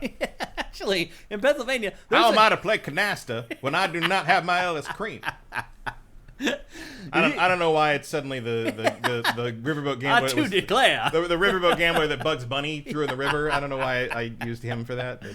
The funny thing is, if you go to Pennsylvania now, there is a casino every 30 miles because gambling's legal there now, and there's just casinos everywhere. It's literally the whole state is like an Indian reservation now. It's really crazy. I haven't lived there my whole life and seeing it now. But anyway, LS Cream is great in a lot of situations, but gambling, it's really awesome. So anyway, go to creamls.com/sifted. Find out how to find your own bottle. Gamble. Invite your boys over for a poker night and bust out the LS Cream. I guarantee you everyone will love it. Go to creamls.com/sifted. Gambling your 401k away. It's fantastic. Yep. All right. It's time to talk about the Silent Hill 2 remake. It's available for PC and PlayStation 5. Has it actually come out yet? What, Silent Hill? Yeah. Yeah. It came out today? It came out yesterday. So last night at midnight or whatever? And there was 2 days early access if you pre-ordered it or bought something, I think. But I think the full thing was last night. Okay.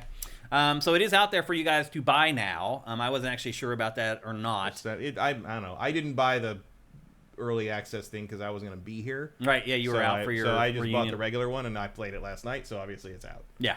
And I finished the remake, remaster, whatever the hell you want to call it. I also would finished call this it. a remake. You would call it a remake? Yeah, it's just everything is different. I mean, not everything is the same, game design wise in terms of where you go and what you do, and a lot of puzzles. But this thing is ground up. Oh, they completely rebuilt every single. They didn't use anything from the old engine or anything from the old game at all. Not. Definitely not. This has all been built from scratch. They didn't reuse any assets from the original game or anything other than the music. But even Akira Yokoyama came back and redid all that stuff. They did a lot of the lines are the same, but they're read completely different. This is actually a very interesting. I mean, it's funny that's also Konami. This is a very interesting study in the vein of trying to adapt something like Metal Gear because the original game is a little, as we would say, heightened. Yeah. Just the initial conversation that James has with Angela in the graveyard at the beginning of the game, where where in the original game he's like, yeah, I guess I'm a little lost. And he goes, lost? Yeah. And all that's all very weird. And it's much more naturalistic in this version, but it's still weird, and it still feels like a very awkward interaction. Yeah. It just does it more naturalistically. It actually did a pretty good job of that. Mm-hmm. I have not run into Eddie yet. It was just kind of the real test of whether that's... He's pretty good. I think they do a pretty good job with him. So when I've played 2 hours of this. I loaded it up. I went through. I solved the jukebox puzzle in the bar, and then it sends you around through the alleyways, and you have to run once you get the key to the apartments. You're supposed to run the apartments. And as I was running the apartments, the game hard crashed, and I hadn't saved the game in like 45 minutes. So I'm just like, oh, I'm just gonna go to bed. I don't blame you. I will go back and get back to where I was, but that was too much at that time of night. Well, at that time of night, you like just 2 came in the home morning. from a I'm just trip. like, okay, I'm done. Yeah, I totally get it. But yeah, I had to reset the computer. Like it was a hard just crash. so you know, I played this on PlayStation 5. I had no crashes at all. All the way from beginning to end, I had no crashes. Yeah. I had no really bugs either. The only thing I mean, there was that, and the other thing is like it has the Unreal hitching issue when you're running along. It's like, does it make it unplayable? Absolutely not. Is it annoying as fuck? Yes. Yeah. Like it should not do that. I don't know why they haven't fixed that. So wait, what year did the original come out? 2001. Yeah. So this game's 23 years old. This was the first interview I ever did for a TV show. Oh, really? This was the first time they sent me out in the field to do an interview. They sent me to Konami, and we did interviews with the character designer. Because their office is here over by the airport. It used to be. I don't know if it is anymore, actually. No, this was in the peninsula. Up north. Yeah, they were used to be in like Sunnyvale. Mm-hmm. So I went down. I interviewed the guy. I think it was Yamaoka and also Yoshi something. Yoshi, I can't remember his name. He was the character designer. Mm-hmm. Here's the scene you were talking about. Yeah, and then we also did a weird interview with another guy about Castlevania because they just wanted to do it. But that was the first interview I ever did for anything video game related. Yeah, was this game. So this game is 23 years old, and as Matt alluded to, there are some things that you're just gonna have to accept that that's the way they made video games back in 2001. Now they did build this game from scratch, from the ground up. But if you were worried that this was going to somehow be untrue to the original Silent Hill, the first thing I could tell you... And a lot of people were. It was a thing. You can rest easy. This is... really rest easy. And I don't mean this as a quality of game comparison, but this is as true an adaptation of Silent Hill 2 as Resident Evil 4 Remake is a adaptation of Resident Evil 4. I think they changed way more in RE4 than they did about this. They did, but... If you're talking about remaking this thing from the ground up and making me feel like I did when I originally played when it first came out, this does that the same way Resident Evil 4 does. I agree with that, 100%. All the changes pretty much work. They know when not to change things, maybe to the detriment of things. Because, again, it is a survival horror game. It is. In the purest sense of that term. Yeah. And whether you think that's a good thing or a bad thing is very much up to your opinion of that genre and how it used to work. And during that era. Yeah. Yeah. Now, there are changes to this game to make it more palatable to audiences from 2024. Takayoshi Sato, that was his name. It was. Thank you. And we'll get to that in a minute, but for the sake of people who did not play the original 23 years ago, and we're going to go through the plot here and explain it to you. So basically, this guy comes to Silent Hill because he's received a letter from his dead wife, Mary. Dead wife. He no longer looks like he did in 2001. He looks sort of like we have David Duchovny at home. Yeah. The look of the characters in this is a strange thing for me. Yeah, because they look so much better. It's like they look better technologically, but they don't look like the characters. Yeah, your imagination filled in the blanks because this game looks really crude. So here's the thing. Part of it's because the characters in the original game were based on people, actual celebrities. Yeah. Like Angela, Angela was based on Sandra Bullock's character in The Net, visually. Visually. And in fact, that was her character's name in The Net, was Angela. She's named after her. Mary, his wife, in the flashbacks, and the little girl you meet, whose name I can't remember. Laura, I think it is. Laura, that sounds right. They are literally based on wife and daughter background extras in Con Air.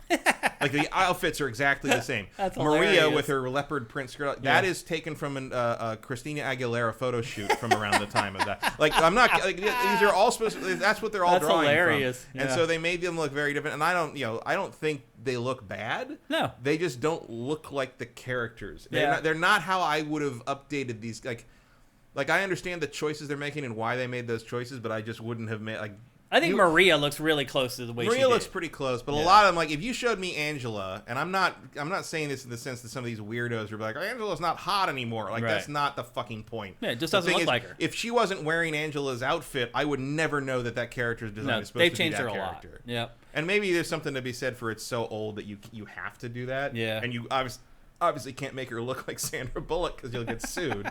But I don't know. I would have gone a different direction in a lot of these ways. It doesn't really matter that much. Yeah.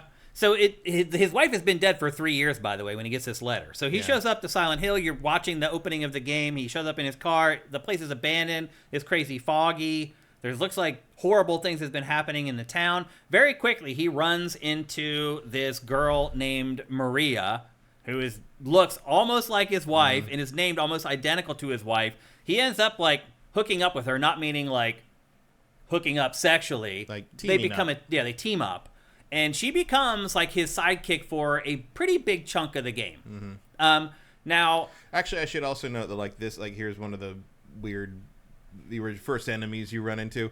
I don't think these look right either. Like I look at this and I'm just like, that's not what I thought you'd look like in high res. I feel like there's a lot of that in this game. I mean, obviously These enemies are kind of ridiculous, honestly. Like, what can they? They can headbutt you and they puke. I mean, the auto aim puking is much different from the original. Like they were not this dangerous in the first one. Yeah. Also, they can interrupt your attacks like much faster than I expect. Like that. Like I was like, oh, you can do that. Okay, I thought I was just gonna beat you with a board until you went away. Well, all you have is your attack, and you have a board, and eventually you get a pipe, and then you get a handgun, and then eventually you get a rifle. But as with the original, it's usually better just to run around them. You can run away from them, and it doesn't matter. Killing them doesn't do anything. You don't get anything. For you. They don't drop loot. There's no reason to kill these things unless they're absolutely in your way. Now, there's a couple times where they surround things where you need to get what's in the item they're surrounding. Forced once in a while, but you don't have to kill them. Were the syringes in the original? I think so. I don't remember two different health items in that room. I thought there were. It has been a very long time since I played Silent Hill. So there's 2 health pickups. There's a bottle of pills you can get that restores a little bit of health. It's a nutritional drink. Right. And then the syringe is like the heavier, like, everyone health knows replenisher. if a monster vomits acid on you, you just drink a smoothie. Yep. So anyway, he meets up with Maria. She's his sidekick for a while, but she is not like, she doesn't fight with you. She runs around, and the enemies just act like she doesn't exist, basically. You don't have to babysit her and make sure she's not being attacked. She's not even as interactive as what's her name? She's there for companionship and Ashley. Yeah. She's not even as interactive. No. She's there, and she's basically there just so you don't, I think, honestly, to keep the game from feeling lonely AF, because it still feels lonely AF. Well, and she's also she's thematically, obviously, she's very important to him. And it is interesting playing this, knowing the ultimate outcome of the story, because they are clearly some of the changes and some of the enhanced things and little business and acting moments in this, like they're clearly playing up. You know, if you don't know how this ends and you finish it and play it again, you will see so many little references and foreshadowings of where this is going, and I think that's all still in there. Very well done. Yeah, they didn't take that stuff out, which is great. Well, a lot of it's new. Some of the stuff they're doing is new acting that couldn't have been done with that nuance in the original, and I think that's nice. Yep, and then eventually you run into this little girl named Laura, and you end up bumping into her numerous times throughout the game, and she becomes her own little plot line that you follow along, and you're obviously eventually become protective of her, but she doesn't want you to protect her, and so there's a mystery around her. And then there's Angela, who is the girl you meet in the graveyard at the beginning of the game, and you keep running into her, and she probably changes more than anyone over time as far as all the characters in the game. Her perspective on things, and how she relates to you changes. And then, as Matt mentioned, there's this other guy, Eddie, and he's just like you. He just was called to Silent Hill. He doesn't know anybody there. He just, for whatever reason, he had this calling to come there. And so he's kind of in the same boat you are. He's like, what the hell? Why am I here in this horrible place? Although, obviously, as your main character, you know you're there to try to find your wife, your dead wife, to see if she's actually really alive. But you know she's not really alive, but you can't help yourself. Because I love those guys. The crawlers, yeah. I just leave them alone. But the enemies in this, in general, are they have a different appeal in a high-resolution game than they did back in like the 98 days, where everything was kind of blurry and your imagination kind of filled in the blanks a little bit. Seeing a lot of this game at this resolution, like the characters and the enemies, like some of the enemies are ridiculous. Like honestly, like my wife at a couple points was like, she literally said, "What the hell is this?" watching me play this game. And all I said to her was like, "It's a Japanese game." She's like, "Okay." What, like the mannequins or the? No, just like the way people are talking to each other and the stuff that they say. Like, I do feel like this game has been over-romanticized a little bit by players. Like, I found some parts of this game to be hokey and funny. Like, it's just... It happens. It's a game from 2001, and I do feel like there's some stuff that maybe they should have put their hands on a little bit more than they did. I think that's part of the appeal of it. It's part of the Yeah, charm and of I it. understand fans would be pissed off if they did some of that stuff, but I think it would make the game better to play. I don't agree with that. I mean, I haven't played as much of it, but it's like that's part of Silent Hill 2. It's corny, though. Like, it's not scary. Like, it's... Nothing scary. To you, nothing is. To me, it is. To most people, people get scared, Matt. Like, I know you don't think you get scared or you say you don't get scared. Most people do. Like, that's just a normal human emotion that most people have. Well, so there's plenty of comedy in horror movies, though. There's plenty of goofy stuff. No, but in this is horror movies. unintentional comedy. There's not jokes in this that they're trying to make you laugh. I think most of the funny things I've seen in horror movies were unintentional. Like, there's plenty of things in... Scream is funny without being intentional. I'm not saying there aren't horror movies that are intentionally funny. I'm saying that a lot of the funny things in horror movies are not intentional. They're just there because they're campy nonsense. Yeah. I mean, I agree with that. And sometimes Silent Hill gets that way. And this is not the only Silent Hill that does that. I don't think it does it. I think it's the way it is. I don't think it's intentional. No, I don't think it's intentional, but necessarily. But I think it actually... I will amend that. I think it is intentional in this. I don't think it was intentional in the original. Right. Well, they left And it they in here just because preserved they're it. afraid of pissing off fans. Like, Well, because that's also part of the game. Like, I think that is something worth preserving. It's not until Silent Hill 3 that Silent Hill realizes that it's kind of ridiculous. yeah. Because Heather does make some references to things that Like, James let me and explain- what's his name Let me did. give you a couple instances of some stuff in this that I was like, what the F?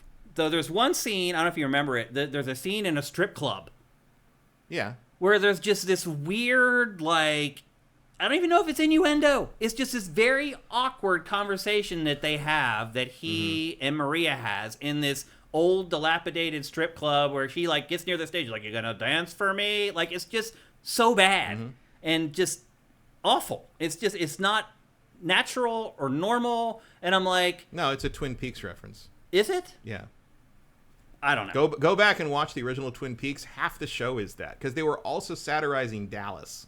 Maybe. There's another scene. There's no maybe about it. That's what it is. There's another scene later on where you're in this room, and all of a sudden she gets tired, and she's like, "Oh, I'm just gonna take a nap." I remember that. And yeah. she lays down on this bed that is just covered in disgusting, like, and she's just like, I'm gonna take a nap, and she lays down, and then he leaves her in this disgusting abandoned room and goes on, and it's just absurd. Well, there's a reason for that. I finished the game. I don't never. She's not real. Well, yeah, but I mean, He's crazy. no, Like, I it's get all- that. Like, she's obviously Maria, looks Yeah. like his wife, not really the wife. Like, I get that, but that doesn't change that. Like, you're watching these interactions. Like, that doesn't tip you off to the fact that she's not real. Not specifically that, but it's another example. It's like, what is going on here? Like, why is Yeah. everything so off? And what, even early on, like, he does comment a couple times on, like, it's like, oh, it's more of that weird goo on the ground, like, and then he follows it, like, and he's following the, that first monster with the, armless monster things, Yeah. and he sees it's like smashing through fences just out of it, and he's like, hello. I'm like, dude, that is not something you say hello to. Yeah. It's just, it's like that. It's it's like a dream. It's like they're sleepwalking through it to some degree, and that's taken from David Lynch and the things that it's emulating.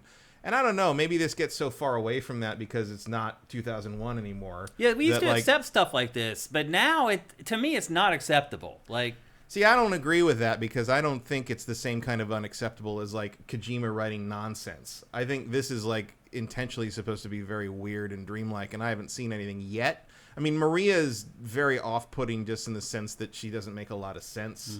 And I do remember the thing in the original where she's like, I'm going to sleep now. And it's just like, yeah, I mean, it's just weird. Like, it's just weird. But it's like, it's part of how that game played itself. It's like, I don't find that to be like some kind of like mistake. I find it to be. I mean, they're bad scenes that don't make sense. They just seem awkward. They feel like English is a second language stuff, honestly. Like, they don't quite get how Western pop culture is created or made, and this is their interpretation of how it's done, but it's not. Like, Yeah, I don't really get that. See, one of the reasons I like Silent Hill is I don't think it has that. It is somewhat an outsider's interpretation of Westerns, but like, you know, the Japanese developers who made this game, most of them lived in America for years at this point. Like, I didn't know that, actually. Yeah, like I don't think that matters, but No, I'm just but telling you what how I felt playing the game. What I'm saying is, like, yeah, I just don't see it that way. I don't get that from these games. It's one of the reasons I like Silent Hill is because they don't feel like that to me. They feel like they're trying to be unsettling and weird and a few frames off because they're emulating horror that does that. But that's not how I feel about this. And I don't want to sit here and talk about it for 30 minutes because we have more to talk about with the game. But I'm just saying, as someone who's finished the game, that's not how I felt playing this game at all. It just felt like old, raggedy cutscenes that they didn't know what to do with, and so they just left them in the way that they were. That's how they came off to me, anyway. I mean, like I said, I don't get that from this so far. I will see how I feel when I run into Eddie, because Eddie is the biggest oddball of the original game to me. He's like over the top, and he's the one that big makes personality. Big personality, but also it's like he's the one that makes the least sense in terms of like, why would you ever have a conversation with this guy? Well, why are you here? Like, he never really makes it clear, honestly. Well, you know, it's like at some point you got to just accept that like no one knows why they're there, and like and James isn't even thinking straight on that. But there's the element of like, the very first conversation he has with Eddie is pretty good evidence that Eddie is dangerous, and the fact that he just keeps, every time he runs into him, he's like, Eddie, hey, what are you doing here? It's just like, run, dude! Like the man is a fucking lunatic. Well, see, here's the other thing: is that like not everybody wants to leave Silent Hill like James does. Right. Like James wants to leave. Yeah. Some people, no, Eddie. Here's Eddie right here, by the way. Eddie doesn't know what he wants. He's totally destroyed mentally. Right. But everybody else doesn't want to leave. They're like, well, why would you want to do that? This is a great place. Like. And that to me was more unnerving. Was it like, okay, why do you not want to leave, but James does want to? Why do you not view this place as terrible? And the other thing I want to say too, I just want to back up the B-roll just a couple minutes here, because I want to show you what the bulk of playing this game really is. And this is it. You are literally, oh, that's too far. You're basically just going through. So Matt already mentioned the first big destination you go to is an apartment complex. And you go there, and it's this, like, 3-4 story building. You can see the maps and stuff. You look at the map, like, every, like, 10 minutes in this game to see where you're going. But it's just this big, dark building with locked doors where you have to find the key, and you have to go back down to the basement and use the key to unlock the door that opens up to a new staircase. It lets you get up to the 4th floor. You get up to the 4th floor, you find a key there, that takes you down. And that is how and that section lasts for like 3 hours. And then you leave there. And then you go to a dark hospital, which is a 3 or 4 story building with a bunch of locked doors where you find the key. You have to go down to the basement to find a new staircase.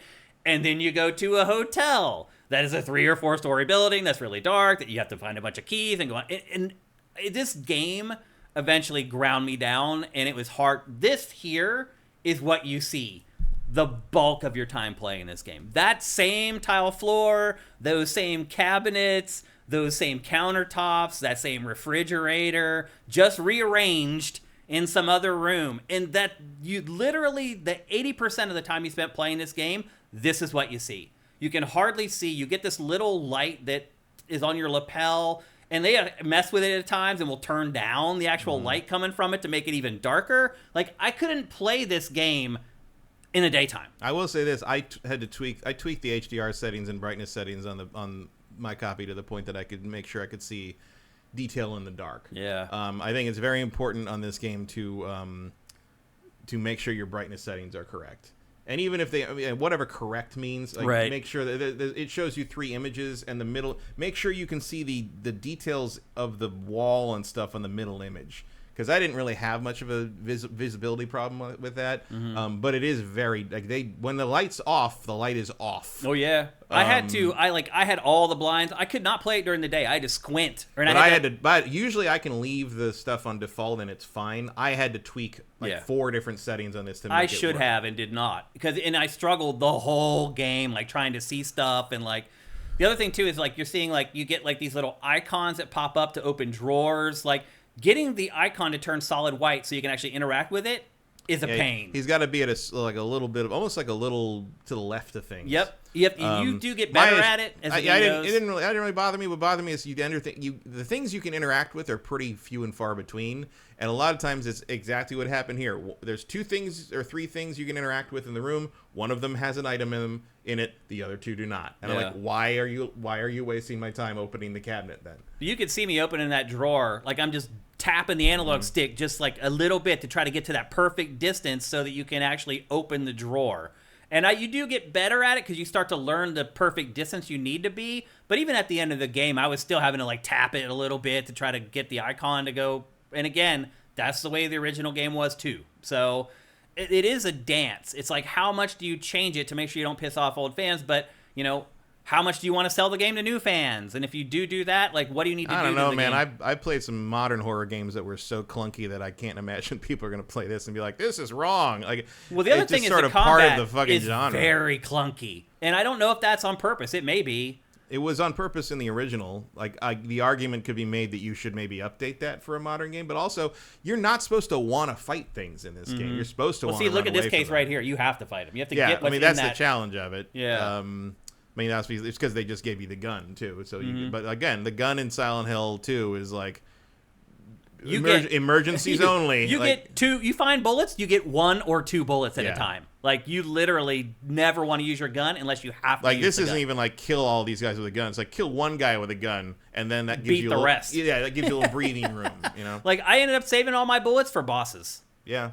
And the other thing too, the boss fights in this are all the same. Shoot him in the knee. There's one boss fight where you fight a door. Literally a door that's turned into like a demon person. Like, and you just shoot him in the knee. Like Pyramid Head. You shoot him in the knee because you can't hit him. Like the little rectangular things that walk towards you? No, there's literally a door. A door? Yeah, a boss in this is a door. Like a human being fused with a door. Oh, that's not a door. Well, that's what it looks like. That's what it looks like, but it's not a door. Right.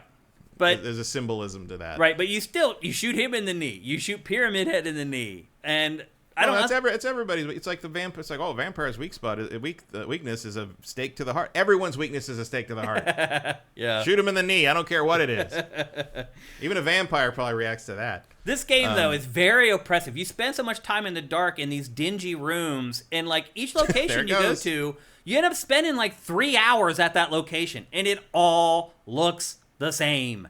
Like, again. But I will say the map is much better. The map is better, and you use the map constantly. Yeah, you do need the map, game. and like he takes copious notes, which he didn't used to. Like early on, I was like, I was solving the jukebox thing, and I'm like, oh, I need a quarter. You didn't bring any money to Silent Hill, James. Come on, you just got on the road without any fucking cash in your pocket. In whatever year this is supposed to be, there's payphones everywhere. It can't be now. Yeah. And so I'm like, well, where do I go? And like eventually I looked it up because I was running around all over town, and it turned out it was just one place I hadn't been. And it was indeed on the map circled as a place to investigate, but I hadn't noticed it because it was off in one corner. And I'm like, oh. So then after that, I'm like, okay, so I really need to look at the map, and and sure enough, the map will tell you where you need to be. It's not always. There's not always an arrow like pointing to the thing, but it's pretty clear on like where you can go, and that wherever you can go, that's probably where one of the things you need is.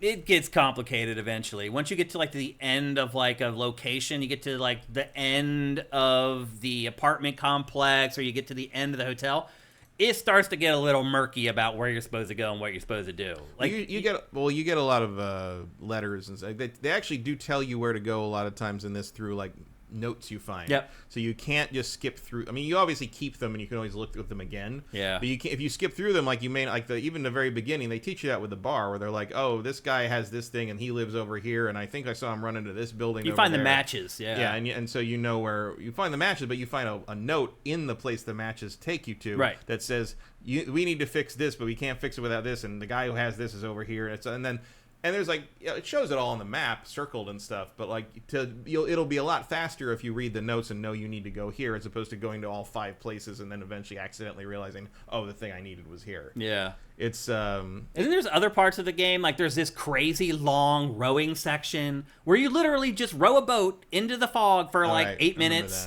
There's a stairway that takes like 5 minutes to run up. Like just these weird sections where you're like, why? Like, why am I rowing this but boat? when Snake Eater makes you climb a ladder for 10 minutes, it's genius. Right? No, I mean, I hate it there too. Right, but I'm saying when Kojima does it, it's genius. When everyone else does it, it's tedious. I mean, I don't feel that way. But... I think it's always tedious. Yeah. And like, so they did add the dodge in this. So you have you can use the gun, you can use the melee, and there's a dodge. The dodge also feels weird and janky. You do get a little bit better at it. What I learned over time is dodge at the enemy. I kept trying to dodge to the side to dodge their attacks. No, just go straight at them, and you'll do a little shimmy around them, and you can get behind them and attack them. Yeah, it almost works like a lock-on. A little bit. Like there isn't a lock-on, but you can get around them that way. It's also the more reliable way to avoid the acid vomit. Yep. Because the acid vomit tracks you. It didn't do that before. Yeah. And the puzzles in this are very simple, even by survival horror standards. Well, you should turn them up to hard. I don't know. What would that do? It just changes where things are and how many pieces there are to things. Like the first puzzle. Like the original, you can choose the difficulty of the combat and the difficulty of the puzzles separately. The difference being you can change the combat difficulty at any time during the game. You cannot change the puzzle difficulty after you start the game. I didn't even notice you could change those separately, honestly. It gives you a big screen when you start a new game. Interesting. I missed that somehow. But the puzzles are very simple. Like the first puzzle, the jukebox puzzle, is one of the most complicated puzzles in the entire game. After that, it's really just like finding the combination to the safe and like find these 5 coins and put them in a slot and put them in the right slot based upon the text that's on the board or whatever. I only vaguely remember most of the puzzles in the game. I do remember not finding them super good. The jukebox puzzle is trying to teach you sort of how it was, and once you figure out how the game thinks, it never really gets weirder than that in terms of the puzzles. I mean, the hard puzzle versions are a lot different. Like they're much less helpful. But yeah, it's an old survival horror game. It is through and through. It's self-contained. You know, you are going from a different location, spending a lot of time in one location, then moving to the next, and it's partly because the game design demanded that on the PS2. It's like you can do this little open town thing, but you have to have the actual main. You know, it's almost like Arkham City. It's like you go over here, you have a dungeon, and then you come out of the dungeon and go to the next one. If you can figure out where it is. Yep. And you progress slowly through everything you pick up has another oh, I need to go over here, and then you have to fight your way over here, and then there's a fucking roadblock, and that means you got to go through another building, and that there's a lot of I need to get to this place, but you're gonna have a detour that lasts about an hour and a half to get there. Yeah. What else? The audio in this is incredible. The voice acting is way better than it was in the original on so many different levels. Akira Yamaoka's music still holds up to this day, but he also came back and punched up some of the music for this, and the music is incredible. It is literally incredible. Like, there are some songs of his that are literally just 3 notes, but the way they're played and the sound that they're played with will just send shivers up your spine. It may be the best horror music ever in a video game, the music in this. It is that freaking good, man. And again, the work that he's done for this new version has made the song sound better and hit with an even better impact. One of the best parts of the game, without a doubt, in my opinion. But I think in general, my overall opinion is that this game is just so bleak and so oppressive and in a lot of ways monotonous. Like, there's really only 3 enemy types in the whole game. There's the dudes without the arms.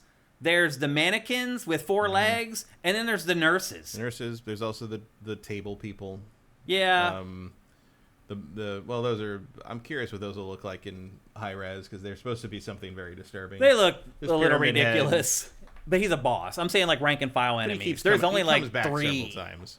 Yeah. There they are. There he is. Yeah. But that's a boss too. I'm talking about rank and file, the guys that you fight all the time. Those things come back as regular enemies. They do, but they start as a boss. Yeah. And so you're basically, as far as the enemies you fight a lot, you're fighting 3 enemies the whole freaking game. Yeah, and that gets monotonous and boring, and their AI is crappy, and I don't know. I enjoyed this game at first. The more I played it, the less I liked it. I'm only at 2 hours in or whatever, but Silent Hill 2 remains what I think is the best horror game ever made, and so far this just seems like a better version of it. So none of the things you're saying are wrong about Silent Hill 2, at least the original one I remember, but that's Silent Hill. They haven't changed it much. They were all like that, and I don't remember combat much from that game because it wasn't very memorable. But I remember Well, because you just run away for the most part. Unless you're in a hallway and you can't get around them. And they do set up lots of scenarios. Yeah, you have bottlenecks where you have to fight. Like there's, that was sort of standard design at the time. Yeah. My memory of this game was way better than the reality of the game, I guess is the best way I would put it. Like, before I played this, I was like you. I'm like, it's one of the greatest horror games ever. Now that I've played this, no way. No, I think it holds. In my opinion. I think it holds. Like Way to play more, man. You've only played 2 hours. I played 2 hours, but also there's nothing surprising here to me. Like, I remember that game pretty well. I mean, in terms of like... I feel like you're letting a lot of stuff go that you hold other games to account for. Presentation and execution matters, and this game did that weird dreamlike, like, unsettling terror tone better than anything has before or since, and Silent Hill certainly has never matched it. I mean, it's not overt. I mean, that's one thing that makes it different, is there's no jump scares, there's not horrible creatures with 5 tongues that are coming after you. Like, everything is very subtle. That's why the music lands with such impact in this, because that's kind of the subtlety that tees you off the stuff. Also, by the way, your controller will so you have this little radio that alerts you to when the enemies are nearby, and you can hear the static from that coming out of the controller on the PlayStation 5, if those of you who care. But it is subtle. Like, there's no doubt about it. It doesn't beat you over the head. You don't fight bosses that are 5 stories tall with a grenade launcher and all the crap that you get in Resident Evil and stuff like that. But I just felt like there's just too many old elements, contrivances in this that I've kind of moved past over the last 20-some years that, like, to me, aren't acceptable in a modern video game. Well, it's not a modern video game. It's a remake of the best horror game ever made. Yeah. And so to me, I don't want them to change that too much. I mean, I don't think most people did, because the Metacritic for this game, which I am very thankful for, because it's on my fantasy team, last time I checked, it was like an 8.7. For a while, it was 92. Was it? Yeah. Last time I checked, it was 8.7. It was like day 2 or something. That's obviously was. I think it was like 40 some reviews counted. It was 92 for a while. Which I think is absolutely I'm like, insane. if I lose the fucking fantasy league because Shane gets 4 points over me because of Silent Hill 2, fuck you. I am very. I would never. I mean, look. I would never have picked this game in my fantasy league just because I didn't trust Bloober Team to pull it off, and B, I didn't trust, even if Bloober Team pulled it off, I didn't expect the reviewers to really get it. I can't believe it. I would give this game stunning. like a 7 probably, and I'm very thankful for that 8.7. So thank you everybody else for reviewing the game way higher than I would have. You've helped out my fantasy team, but I enjoyed it at first, over time, less and less, and then at the end, I was literally, and again, because I already know what happens, so I didn't have, like, the mystery of the story. There are 2 new endings, though. I know, but I know what both of those are as well. So it didn't have, like, the carrot on the stick in front of me, being like, what's going to happen with the story? I don't know I knew what was going on. Well, I knew where the story was going. Right, well, for me, it's not even about, it's just, like, going back through this in a way that actually doesn't, like, repulse me, like the HD, because I tried to play the HD remaster, wherever that was, and it was just, it was a crime. Yeah, it was crap. That collection was a crime. This is way better. Like, they do a great job of redoing the game. Like, if you liked it then, amazing, and you think you'll still like it now, you're going to like this. I walked around in circles just watching him make footprints in the mud for a while. Yeah. Like, there's some really nice visual touches in this. Yeah, it's a good-looking game, but it's not, like, top-shelf good-looking games. Like, it's... I mean, it's upper echelon. I think so. I don't. I think there's blurry textures, again, repetitive. There's lots of copy and paste. No blur on my PC. It's I played it on PS5. It's gorgeous on PC. Like, phenomenal. Just telling the character models, I mean, I don't think the enemies look all that good. Like, I don't know. Just the swinging of James's jacket is mesmerizing on mine. It is sharp on mine. Yeah. I don't expect it to look it like looks that on good. PS5. I don't think it's one of the better looking games I've played in the last 3 years. Like, I would say it is. Wow. Looks great. Maybe it must look a lot better on PC then. That's all I can figure. Like the other thing too is like the image. I will say this: the image quality when you're playing the game is very different from the image quality in the cutscenes. Interesting. I think they're still being rendered, but there's a difference. They put a little once extra... it switches to the cutscene. There's a difference in the fuzziness of things, and then when you see it, sometimes they do the light, like when at the very beginning when it transitions from like him looking over the railing and thinking about Mary, and then it switches to gameplay. You can on my PC as it's pulling back, you see the whole world sort of ratchet into focus. And suddenly you can play the game. Weird. Like it was. It's a completely different level of visual fidelity, like image quality almost. I cut that moment out of the B-roll. Unfortunately, I chopped it out. I was going to go back and look at it, but yeah, I cut it out. So I don't know what's happening there. I don't know if maybe It's a good-looking game. I'm not saying is. it's unattractive, but No. it's not like up with like Sony's first-party output and stuff like that. I mean, Like, no, but like as far as like I would say like it's not S tier, but I'd put it A tier. Yeah, it's a good-looking No game. question. Yeah, the presentation in it is probably one And of there's the little strongest. thing. I mean, there's features, little in my thing you do. opinion. Like if when you smashed a window in the store, if the stuff in the window like scattered or something. That looks great, actually. I smash smashing windows looks in this good. game just for the fun of it. Like every car window, you can smash. Oh yeah, it sounds good too. It looks good too. But it's just Yeah. like I would, there's part of me that like thinking of the Assassin's Creed Shadows demo. It's like it'd be cool if like when you smash the window, all the stuff in the shop display kind of fell out or something. Yeah. But like that's really silly. Why would you waste your time doing that when you're just trying to make this game again? Yeah. I would say if you still love Silent Hill 2, like if you've played it in the last like 5 years, and you're like, I still love this game, you're gonna be over the moon over this. But if you're someone, or if you're like, used to love survival horror games, but I'm tired of them all being like the same. Like I'm chased by some guy. like thing. I described of Resident that stuff. Evil, where Yeah. you fight the guy with 8 tongues at 3 stories high with a rocket if you launcher. miss the kind of the classic way they used to be, like here you go. And Like, they don't compromise at all. No. It is exactly No. what you got in 2001 with better graphics, better sound, and they obviously there's aim over the shoulder shooting, which the other game didn't have, and the dodge the game didn't have. So they do make some updates here and there to try to make it a little more palatable to today. In terms of controls, it really doesn't feel out of place. No. It's the design. Like either you're gonna love that they didn't mess with any of that, or you're gonna wish they update.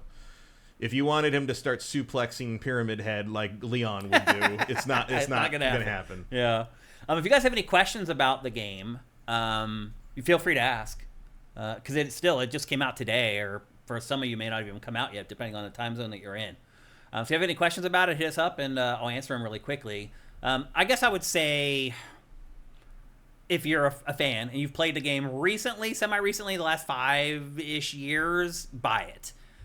If you're a new player who doesn't know what Silent Hill is, I feel like if you buy this and play it, you may be like, what the F are people on? Like, because it does feel old. Still, it feels old. Even this remake feels old, like an older game. It has contrivances most games don't have today, but that can feel refreshing at times. Yeah, I mean, again, half the fucking discourse in video game shit now is like, oh, they don't trust us and they don't listen to us, and it used to be better in the old days, and retro games don't, there's no microtransactions. They're like, well, here you go. Here's what games used to be. Yeah. If you think it's so great, go fucking play it. Yeah. And also, there's tons of options in this thing. The accessibility options are top to bottom as good as like a Sony game. Like up to the point of you can assign different colors to individual characters for people who can't see very well, like it's sight impaired. Yeah. You can change the lighting and the color tone to it's called 90s version, where it looks like it's all muted and dark and grayer, and it looks like the original game. And because there's even in this game, even if you look, that red square that you like save on, that's way too bright for original Silent Hill 2. We don't do that here. It does stand out for sure. There's you can change the difficulty of the puzzles. You can change the difficulty of that. You can in the combat. you can change how all the combat works. You can toggle running on and off, or hold the button or toggle the thing on. There's so many different. There's autosave options that I haven't really messed with. You can do anything you want. I mean, the amount of leeway they give you to design the experience the way you want it to be, remarkable. It's every nice, kind of subtitle thing you could think of, every kind of everything you could think of. Save. So there are autosaves. The game, if the game or the developers thought the next section is going to be really tough, it will give you an autosave. But a lot of times you may think you got an autosave and you did not. Yeah, you can't count on the autosave, as I learned. If you accomplish anything major, run back to the save point and save it. Because the other thing, too, is once you've cleared this game out, or an area, once you've cleared it out, the enemies don't respawn. So you can be confident knowing that you can backtrack from where you were, go back to the save point, save, and very quickly run back to where you were. So just a pro tip, make sure that you're saving constantly, or as Matt, you lost, 40 minutes of playtime? I mean, and it was extra stupid because the save point is in the room with the jukebox. Like, I should have solved the jukebox thing, saved again, and then I don't know what I was fucking thinking. I mean, that was partly my fault. Like, I obviously didn't expect it to hard crash, but I should have been saving more. Like, what year do I think I'm in? It's 2001, let's be honest. Yep. El Guapo, our only question. How's the touchscreen control DualSense feedback? What are you talking about, bro? I don't even know what you're asking. He means haptic vibration and whether the touchpad does anything. I mean, it just brings up a menu, like every game pretty much. Yeah, it doesn't do anything. And there's not a whole lot of like the like triggers, like no, it doesn't do a lot of that stuff. But as I mentioned earlier, it does do stuff with the speaker, like the static comes out of the speaker letting you know that you're nearby enemies, which is handy. It lets you know to be on guard, although the game does that on its own because he pulls the board out on his own. Yeah, like I don't know where he keeps that thing. Yeah, where does it go?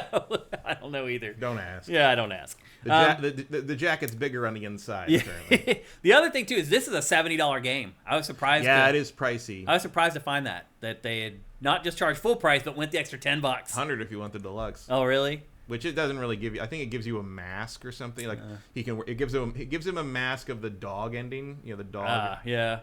And which is like you want to make it look ridiculous. Yeah. Runs around like.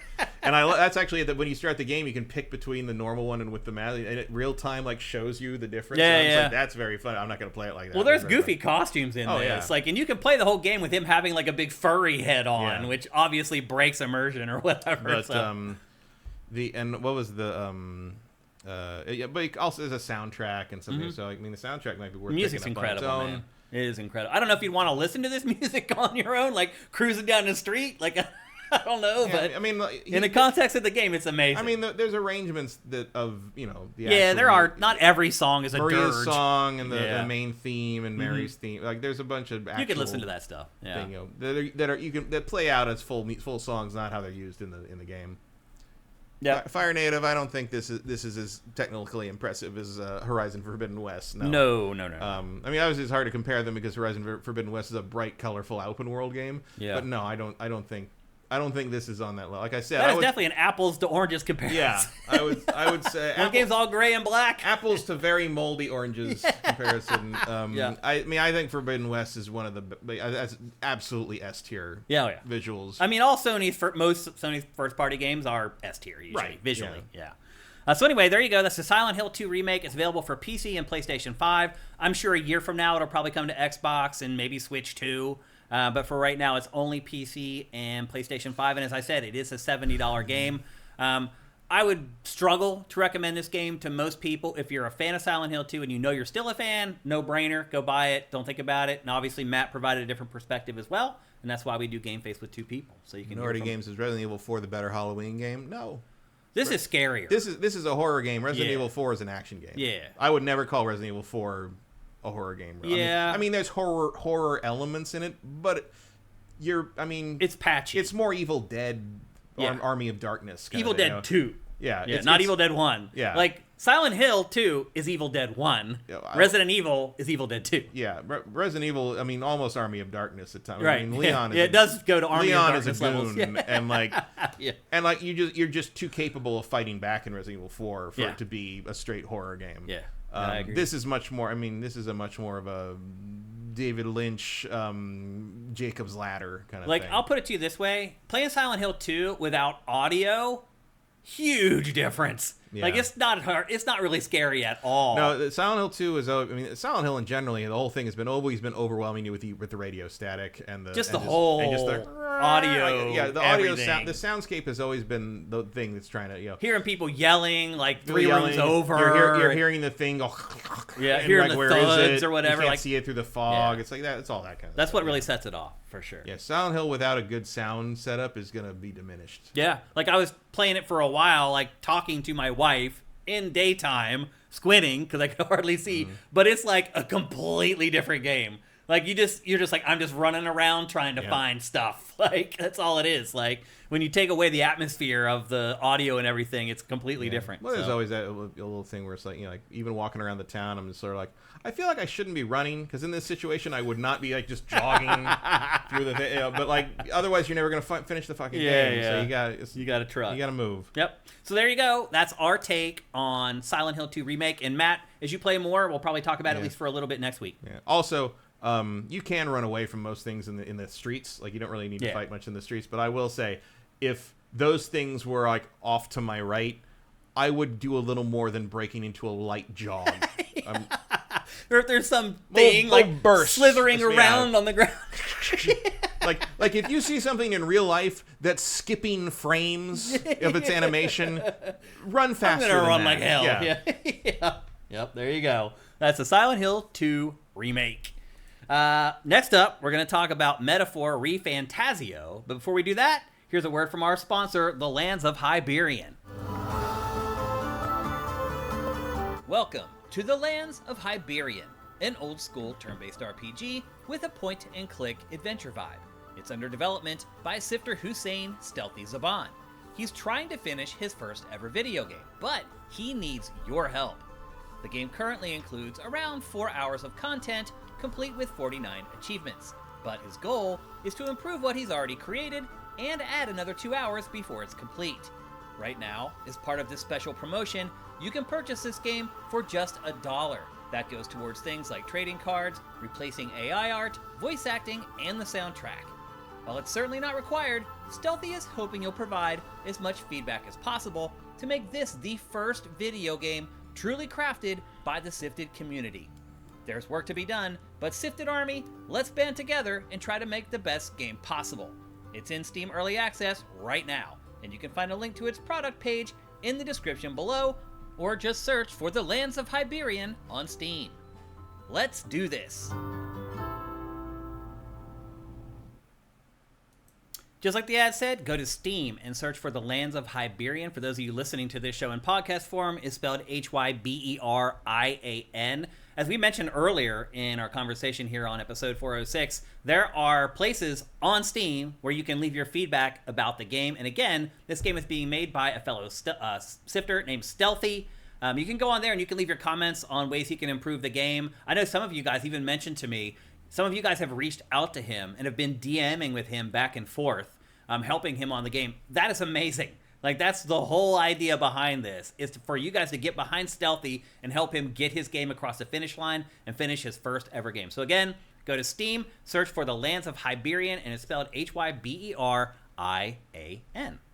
And with that, it's time to talk about what I now realize is basically Persona 6. In that game is Metaphor ReFantazio. I thought the trailer made that pretty obvious. Yeah, I mean, well, it does look a lot different, and the setting obviously is extremely different, but you start playing it. The setting's different, but everybody looks like Persona characters. Yeah. I mean, the main character has a fucking book bag. Yeah. Like, well, then you start playing it, and you realize that they've basically just reskinned and renamed everything from Persona. It's, okay, here's a hot take. This is Persona with the charisma stripped out of it. You think so? I do not think... This doesn't grab me the way Persona really does at all. I actually got sucked into this game. This feels like such generic fantasy nonsense that it's not bad, but it doesn't... It does not in any way have that one more that Persona has for me. Well, like I think a big problem there is that you hardly play this damn game. Yeah, I mean, it's hard. I feel it's hard to judge that by the demo because Persona games take 5 hours to get going. Yeah. You know? Like, I don't know. Maybe it does open up later because the demo doesn't really do that. I mean, they've given up all the systems and everything. Yeah, but at some point they might actually let you go a little bit more. And I mean, I got the sections where I've fought through dungeons and but there's more. There's sections like in Persona 5. You don't get like full access to basically plan your own schedule until after the second scheduling dungeon. Stuff. Yeah, comes later. Yeah, and that kind of lets you breathe a little bit more because this one they're introducing new. I mean, I don't remember what they call them. They're social links. It's the same fucking. It's the relationship things they give you. Where you shake hands. They're bringing like which only makes me think of Ryu and Cyclops. Right. Like, I was like, that's just the image in my head. I was like, oh, good. Yeah. Well, we should give the plot up so you guys understand the whole context of this thing. Basically, it is a fantasy game. It is set in a fantasy setting, and you're in this kingdom where the prince has been stricken with like a curse, and then a week after the prince is stricken with a curse, somebody sneaks into the king's bedroom and kills the king. And the king's not supposed to be killable. He's supposed to have these enchantments all around him. So it's supposed to protect him from being killed. And whoever does it has the ability to slide around those enchantments and kills him. And you actually find out very quickly that it's this guy named Lewis. I mean, you see it happen. Yeah. Does it show Lewis killing him, though? Yeah, you see that before you even know who he is. I thought it just showed his hand. I didn't think it showed him, though. I mean, you don't see the blade go into his chest, but it's... Well, you do, but you don't see the face of the person doing it. No, you see him. Oh, I thought I didn't see him. 100% you see him. Okay. Well, he stands there and monologues at him at first. It's like, oh, a hot blonde guy wants to wants to be the king. Maybe Cool. I just missed that because I didn't know who he was when they showed him the first time. Yeah, he's maybe. not named. I didn't at that make point. the connection. And then he walks in the next scene where all the nobles are like, "What are we gonna do?" And he's Right. like, "Oh, it'd be a shame if I had to lead the world." You know, it's Right. like, "Oh, I wonder who the bad guy is." Yeah, It's not subtle. Is him, and his objective obviously is to take over the kingdom. He thinks if he kills the king and kills the prince, that and your job basically, well, you have a couple jobs. But your big job is basically to save the kingdom. You end up enlisting in the military. Because you're like best friends with the prince. From, from you childhood. grew up with the prince, and so you're basically trying to avenge the prince. I don't want to shock you, but you play an orphan in a JRPG. Yep. Okay. And your goal is, your first primary goal is to save the prince, who's like your best friend from childhood or whatever, and ultimately save the kingdom. And that's kind of how the game kicks off. And once you start playing, like, if you know Persona, you know that basically how Persona works is it's kind of like Pokemon for older-ish players. You have these things called personas that are these monsters that you can raise and you use in battle. Excuse me, they're archetypes. And in this, they're called archetypes, basically. And your character transforms into these almost mech-looking things instead of, like, these monsters like you do in Persona. Yeah, they're not so much. They're more like knights. Yeah. Like giant, like meta knight kind of things. They look like Kojima's mech game. They look like the mechs from that. They do look a little Zone of the Enders. Yeah. They look a little Zone of the Enders. They look a little Xenogears. Yeah. Like that kind of thing. Yeah. And little spindly, little what was the I can't remember. It was a mech anime from the 90s that it was mechs, but it was in a fantasy world, and it was like I can't remember. I don't remember it. They do kind of stand out in this though, because you are in this fantasy world, and then all of a sudden you're turning into a mech. I mean, they're giant knights. Yeah, they're armor. They're armor suits basically, but they look a lot. They conveniently look a lot like giant robots. Yeah, and then everything works. I mean, the same. look at that kid. That kid is wearing a school uniform. Yeah, in a fantasy. Yeah, that is a modern, like, that is a kid walking to school in Japan. Yeah. In some fantasy world full of like knights and guards who should not be able to see through that visor. Yeah. And then like it has like all the same. Escaflowne, that's it. It has all the same elements as Persona. What's the room? Is it called the Green Room or something in Persona? The Velvet Room. The Velvet Room, where you go to raise the Persona and you level them up. I mean, it is literally a find replace. It's just all reskinned Persona for the most part. It's Persona with the hook stripped out and just hosed down in high fantasy juice. And some of this stuff is harder to pick out than others, but eventually you're like, oh yeah, I know that. Yeah. that from Persona. I personally prefer the Personas over the archetypes because you have more variety. It's like, well, they're crazy. It's just like, it's all off in Crazy Town. It could be anything. And there's this weird gridded thing that you go to because your other party members, like most of them have to have like the ability to use archetypes awakened in them. And once you awaken them, then it goes to this weird grid thing where you can start assigning study topics to which give your archetypes new abilities. Yeah.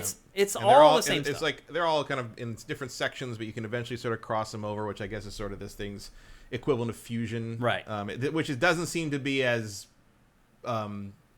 obsessive as in Persona. Like it doesn't seem. I mean, I might be wrong as you progress in the game. I don't know, but it doesn't seem like you're going to be quite as obsessively taking things and smushing them together and seeing what you get and got to collect. You know, there doesn't seem to be as much of the Pokemon got to catch them all to this. It feels like the archetypes are maybe a little more self-contained. Yeah, I like the Pokemon aesthetic more.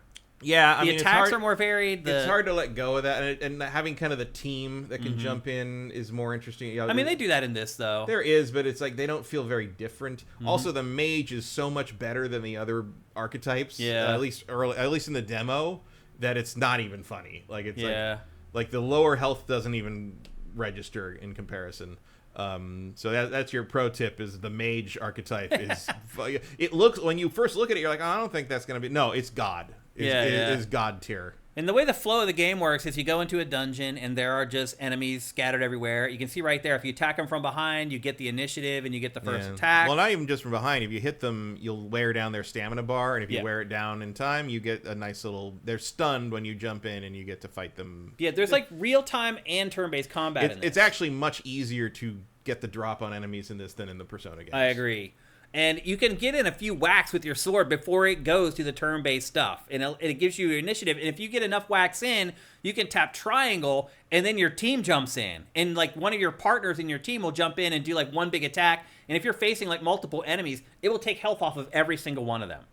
And that, then once you start the turn-based stuff, you obviously, every enemy has a nice little chunk of their health taken out. So here you're seeing leveling up. After you finish a battle, you can level up automatically in some categories, and then they'll give you extra points that you can use to level up manually. Yeah, well, you get almost a Fire Emblem style, almost random level up stuff, and then you get 1 point to put wherever you want it. For boss fights, you get 2, I think, after a boss fight. I haven't seen that. I've had multiple points more than once, but and then you eventually get to do that with the companions too. But like early on, they're automated. Yep. It doesn't even take that long before you get ability to control your teammates as well. Well, you have to unlock their archetype before they have to do everything you say. Yeah, so you go to the new version of the Velvet Room and you go through all the archetype menus. And obviously, you are some sort of magical special thing. You think you are at first. It turns out you're just like all the other people in your party. But like you're the one who unlocks all that stuff. You unlock them. It's just the same as the Persona thing, where the player character is like, oh, you are the key to unlocking all the personas for all your friends, and it's like you are the key to opening all the archetypes. Right? And like the guy in the Velvet Room equivalent keeps being like, oh, I haven't seen this in forever, but like he's like an author, right? Because there's the thing about the reason it's called Metaphor. ReFantazio seems to be that it's very aware that it is a fantasy story being told, and your character actually has a book with him that he keeps reading. It almost breaks the fourth wall. Breaks the fourth wall a lot, and because the book he's reading is a fantasy story about our world, about skyscrapers, and like it's really interesting. And the funniest part is because there's no humans in this world. Yeah, they call in fact the monster you're fighting here is human. And here's the thing: instead of pulling out a magic gun and shooting yourself in the head or whatever, you pull your heart out of your chest, and it's got like a World War II era like CB thing on it, and you say the archetype into it, and that's how you become the archetype. That's how you turn into the personas, basically. Right. But his book is basically about modern day, and it keeps describing it because there's like I think there's 8 or 9 tribes in this world, and they all kind of vie for power, and some are higher status and some are lower status.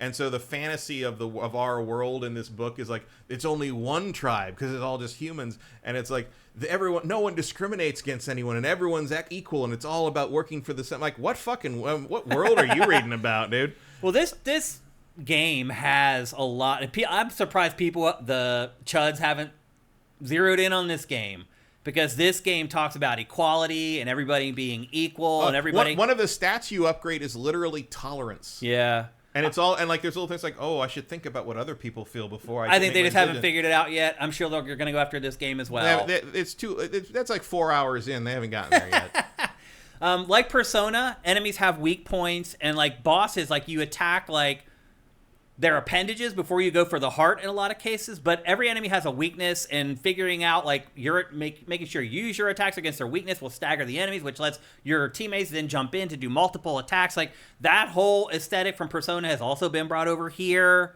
It's literally just Persona with it really is stuff. Yeah. Like, did you like Persona? You'll probably like this. I think it's less interesting because I think the urban fantasy stuff mixed with the school scheduling stuff is kind of the hook of Persona for me. Yeah. I think that's more interesting. This feels very much like the Persona team watched a lot of Game of Thrones and it was like, let's do that. Yeah. And it's not like they're doing it badly. It's like it more or less does the job, but I don't think it's very. I got pretty sucked into this game. The other thing I would say too is the demo is like 10 hours long. It is maybe huge, yeah, which shows you how big the whole game is. This is easily going to be a 100-hour. If they're willing to give you 10 hours for free, that's when you know the game is big.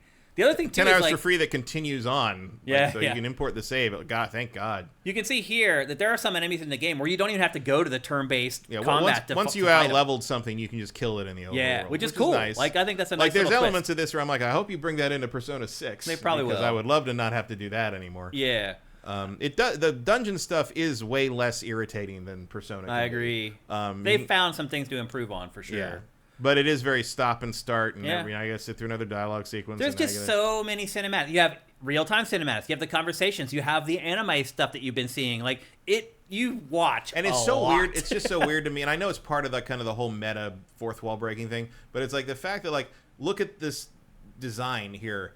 It's urban. It's the Persona design. It makes so weird. It's so weird for a fantasy game that's portrayed this way. It's like, oh, but everything looks like graffiti. You know? So it's like, okay, like I don't. And it's like trying to be, you know, it's very. It looks a little bit like Fire Emblem too. It's very I think. self-aware. Yeah. And I assume that will become a thing later. That like, you know, mixing the real world. I mean, I imagine there's going to be some kind of multiverse element to this. My guess is blonde king murdering guy knows that he's in a fantasy story. Right. And he really breaks the fourth wall. Yeah. Like that's I'm guessing that's his advantage is he, you know, kind of like Deadpool. Like he knows he's not real. Yep. Presentation, the menu systems, slick as hell. And again, that's something that's very strong in Persona games as well, but they brought it over here. Yeah. Also, I will, having seen this, this game has the most annoying battle theme music I have ever heard in my entire. The beginning's fine; it's just sort of like strings, but at some point, some guy comes in, and I can't tell if he's singing like in Japanese or a real language, or if he's just making noises. But he just starts going, and I'm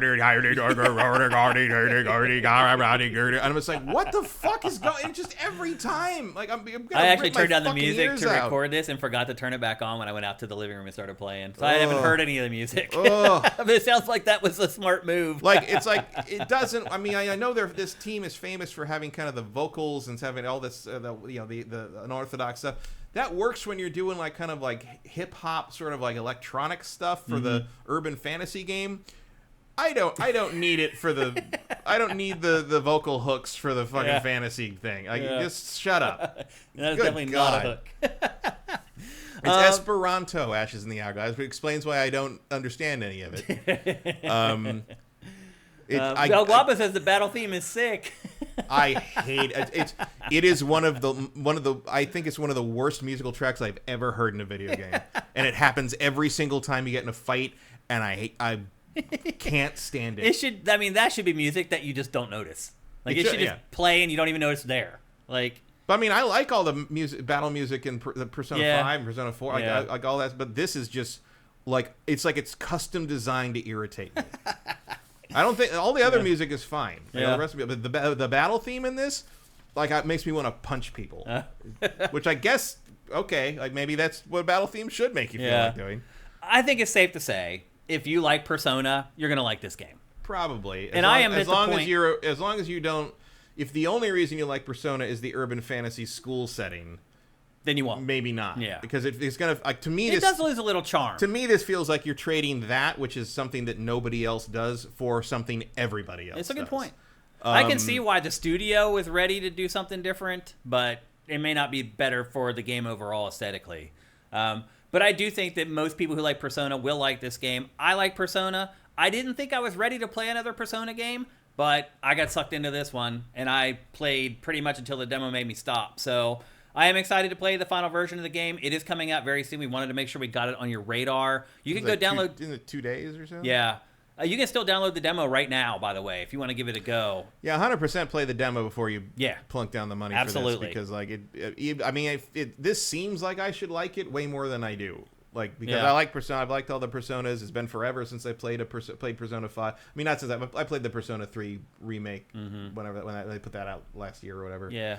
But like this, it really has left me colder than I thought it would, just because the fantasy thing isn't as compelling as the urban the high fantasy stuff is not as compelling to me as the urban fantasy thing, and it's such a commitment, and it's so fucking up its own ass on some of this stuff. It is. I'd agree with that. I'm just sort of like, I don't know if I can really commit 100 hours to this like kind of Persona, but not thing. Do I think I'll make it across the finish line at 100 hours? Probably not. No, I don't. I mean, the other part too is that their games towards the end become like impossible. Yeah. This game also is kind of challenging at points. Yeah. Well, they do. You can pick the battle difficulty and the rest of the game difficulty separately. Yeah. Or I think so. Or I played it on normal, and it's challenging at points. Normal. I mean, I read a couple reviews where they were like, "We moved the battle down to easy." Oh, I saw that review. I saw a couple reviews too, and I don't blame them. I don't blame them. Like the boss fights in this some of them are brutal. Yeah, and I mean, obviously Persona 5 gets real hard later on. I finished that game, but I really dragged my ass across that finish line. I don't know if I could do it again. But here's the thing: like, you're gonna get your money's worth with this game if you really like it. you're going to you will not regret your purchase. You'll get dozens and dozens of hours of playtime out of this. Whether it's all entertaining, hours of play, I don't know, but you'll get a lot of hours out of it. So there you go. That's Metaphor, ReFantazio. It's going to be available in just a couple days for PC, PlayStation 5, and PlayStation 4, and Xbox Series X. Yeah, I do think, I don't know, maybe a title that anyone could remember would have been better for this. It is hard to remember. Only after I played it did I finally remember it, which is a little weird. But anyway, there you go. That is Metaphor ReFantazio. I will say it's one of the few games with a nonsense title like that where I played it and I'm like, oh, that's why it's called that. You know? Yeah. I was like, okay, Metaphor ReFantazio makes sense with like the weird meta thing you're doing here and how like everything is called out as an archetype. I mean, archetype. Like that's what it is. So it's called that for a reason. I get it, but like it's not a shelf friendly title really. No. You should probably have just called it like fucking. Not Persona. You should have just called it Persona Fantasy or some shit. Yeah, I think you're right, actually. And I think people like us would be more forgiving at that point, too. Yeah. With all the similarities between Persona and this. So, there you go. That's Metaphor ReFantazio. And we have one more game to talk about, briefly, and that is Aura History Untold, a 4X strategy game. You guys know I'm a sucker for 4X strategy. We're going to talk about that briefly. But before we do that, here's a word from our sponsor, New York Sneaker Society. What's up, everyone? Shane here, and one thing you may not realize about me is that I am a total sneakerhead. That's right, I've been collecting Nike sneakers since the early 90s. My favorites are Air Max 95 and Air Max 97. Now, one thing that's different about me from your typical sneakerhead is that I actually wear the sneakers, and because of that, they can get dirty. And that is where New York Sneaker Society comes in. Using their advanced shoe cleaning products, I turned an old pair of Nikes that looked like this into this. With their cleaning products, your sneaker life can go from a year to 5 or more. I know that. I have shoes that are like 30 years old that I still wear because I've cleaned them. You can also lower your carbon footprint, by keeping your kicks looking fresh. For my daily drivers, I also appreciate New York Sneaker Society's Refresh Spray to keep them smelling great and staying crisp. Head to nysneakersociety.co/sifted to clean your shoes like a pro at home and get 10% off your order. That's right, that's nysneakersociety.co/sifted for 10% off.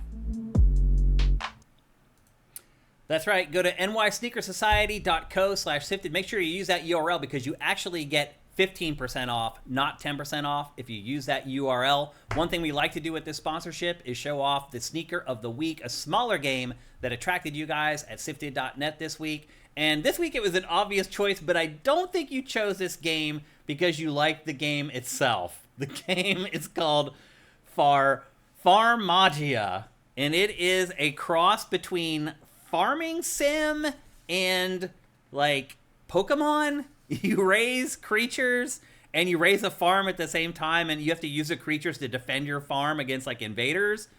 It actually maybe reminds me a little bit more of that Bandai Namco RPG that stole like the Pikmin concept. What was it called? Oh, I don't know. I don't remember it either, but there was 2 of them. But anyway, it reminds me a little bit more of that than Pokemon. But here's the thing, like, you guys didn't pick this game because you were interested in it. You guys picked this game because on the thumbnail, there was a girl with gigantic boobs. And there she is. There it is. That's the thumbnail. And I think that's why all you guys watch this. I mean, it is an interesting concept, an interesting idea, but I think why you guys all clicked on it and watched it was because of the thumbnail. And that's just the way it goes sometimes. And I'm not going to fudge this. Like, whatever you guys watch the most, that's what's going to be in GameFace. And this was hands down the game that you guys, or the trailer that you guys watched the most this week from a more underground, smaller budget game. So it's called Farmagia. It's coming to PC, PS5, and Switch on November 1st. So keep an eye out for it if you're really interested in the game for something other than the gigantic boobs and cleavage. Did anyone figure out what that... No, it's not Little King Story. It's cel-shaded... It's right on the tip of my tongue. There's 2 of them, and there's these sections where it's like you have these little creatures, but it goes to like almost like a world view while you're doing it. Someone will come up with it. Anyway... Farmagia is our New York Sneaker Society sneaker of the week. And I don't think for all the right reasons, in all honesty. Not Overlord either. Zet Saber says, I just watched... Nino Cooney. Yeah. Okay. Yeah, that's it. Thanks, Fire Native. That's what I was looking for. Zet Saber says, I watched the video for the plot, Shane, I swear. You just say Ghibli. Yeah. Ghibli That's game. probably... That's that would have what jogged it the was, memory better. Yeah, absolutely. Okay, we have one more game to talk about. And again, we're going to talk about it briefly. I'm going to spend, I promise, less than 10 minutes talking about it. And that is Aura History Untold. It is a 4X strategy game. It is available right now for PC and Xbox Series. I actually did not realize it was available for Xbox Series, or I probably would have played it on Xbox Series on my couch. Because 4X strategy games, they're turn-based. It doesn't matter whether you have lag or whatever. No, but it does... I will stop playing a game like that if the interface is annoying. Yeah.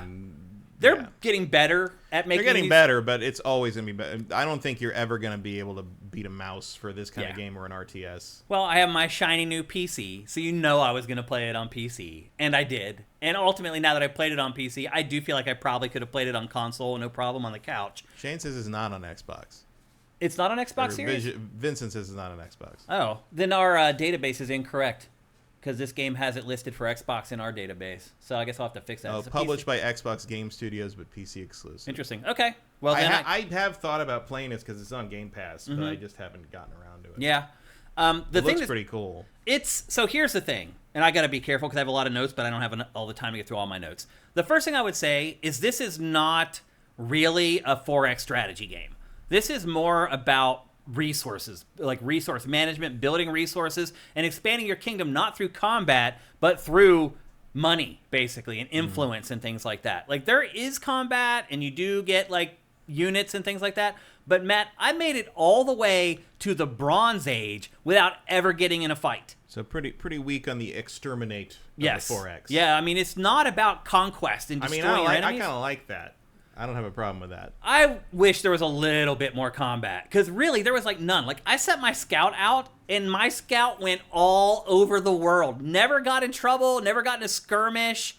Like, you regularly get presented with your, like, allies who want to work with you or whatever. They're never like, we're going to invade, or you're too close. You never get a Gandhi from Civ that's just going to throw the nukes at you in your first conversation. No. Like, and the other thing I would say, too, is that, like, the whole ally interface is very shallow and feels insignificant. However, if you're into, like, building success through cunning economically, this is a great game. I am. You will love this game, man. For me, these games tend to break down when combat happens. Yeah. Because it's usually... Either it's like something I don't understand how the intricacy of it works and it ends up backfiring on me, or it's like one of those things where the computer just cheats. Yeah. It's like Civ had that problem on 5, especially. It does where feel like, every once in a while. Where did you get those cannons? Yeah, seriously. It is the Stone Age, sir.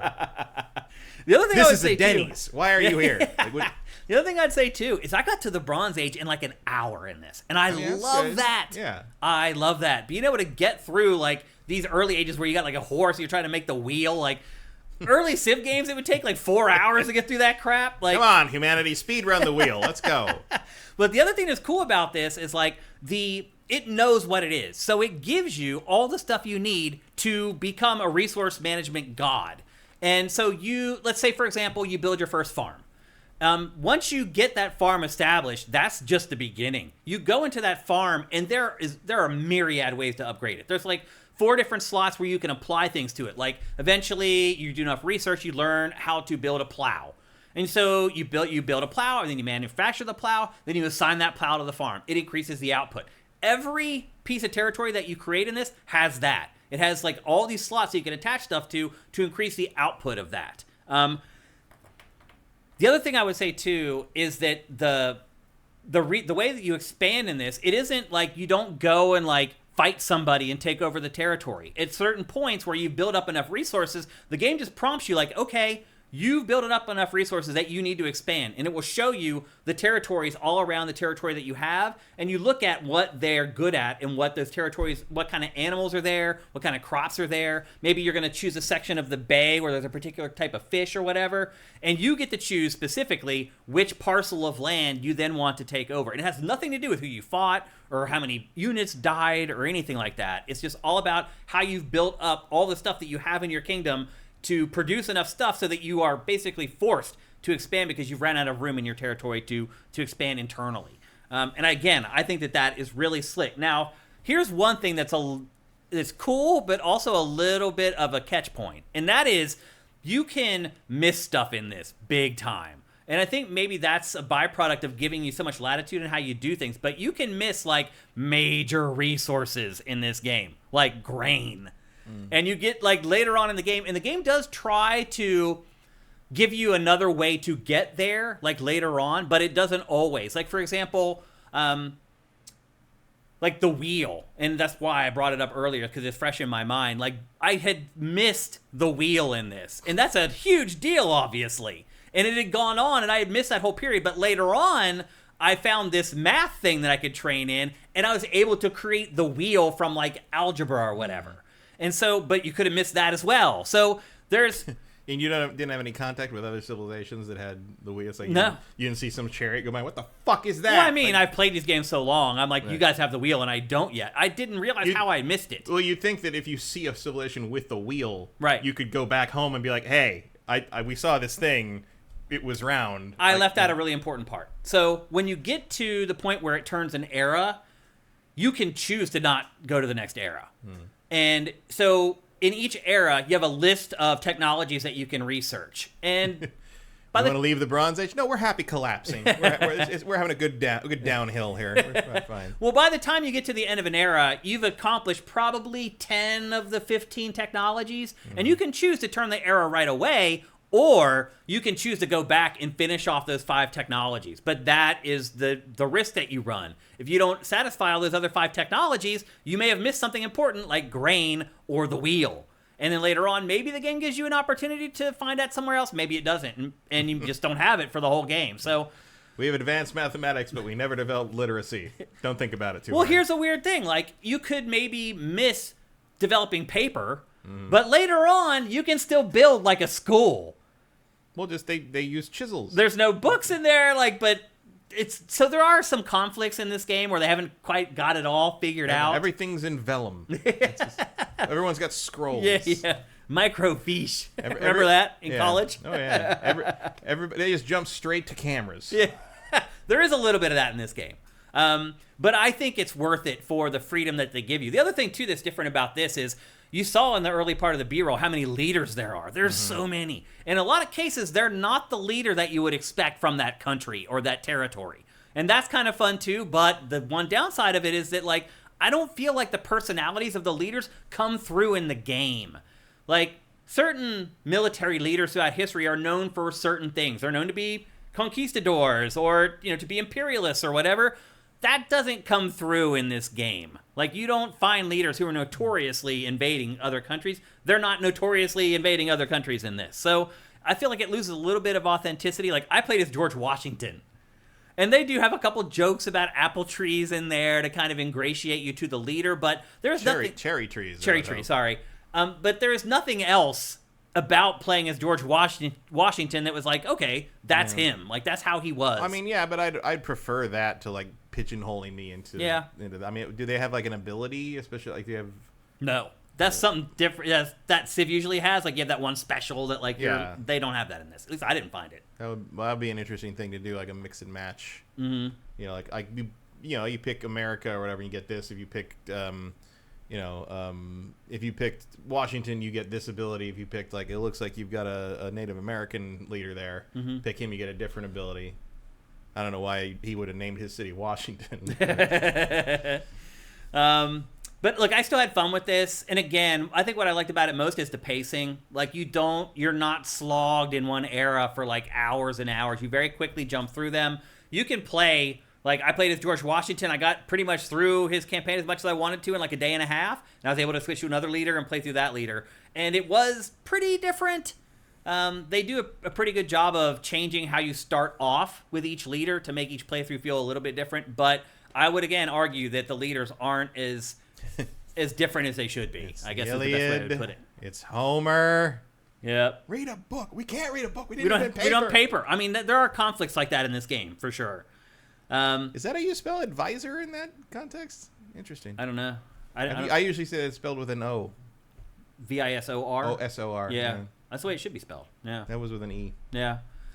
Maybe is that an British English difference? I don't know. Yeah, I don't know. Probably. That'd be my guess. And you've been seeing the menu, just like every 4X game, it's insane. Like, eventually you learn where everything is, and it's fine. And the one thing that is annoying, and I could not figure out how to turn it off, is everything you do, you get a little notification that pops up on the screen that you have to manually go and, like, dismiss. I'm guessing maybe buried in the menu Welcome somewhere. to leadership. Yeah, seriously. So there's some contrivances like that. Here you're seeing what I was talking about. Like, I'm now upgrading the farm. See how there's 4 slots there for supplies.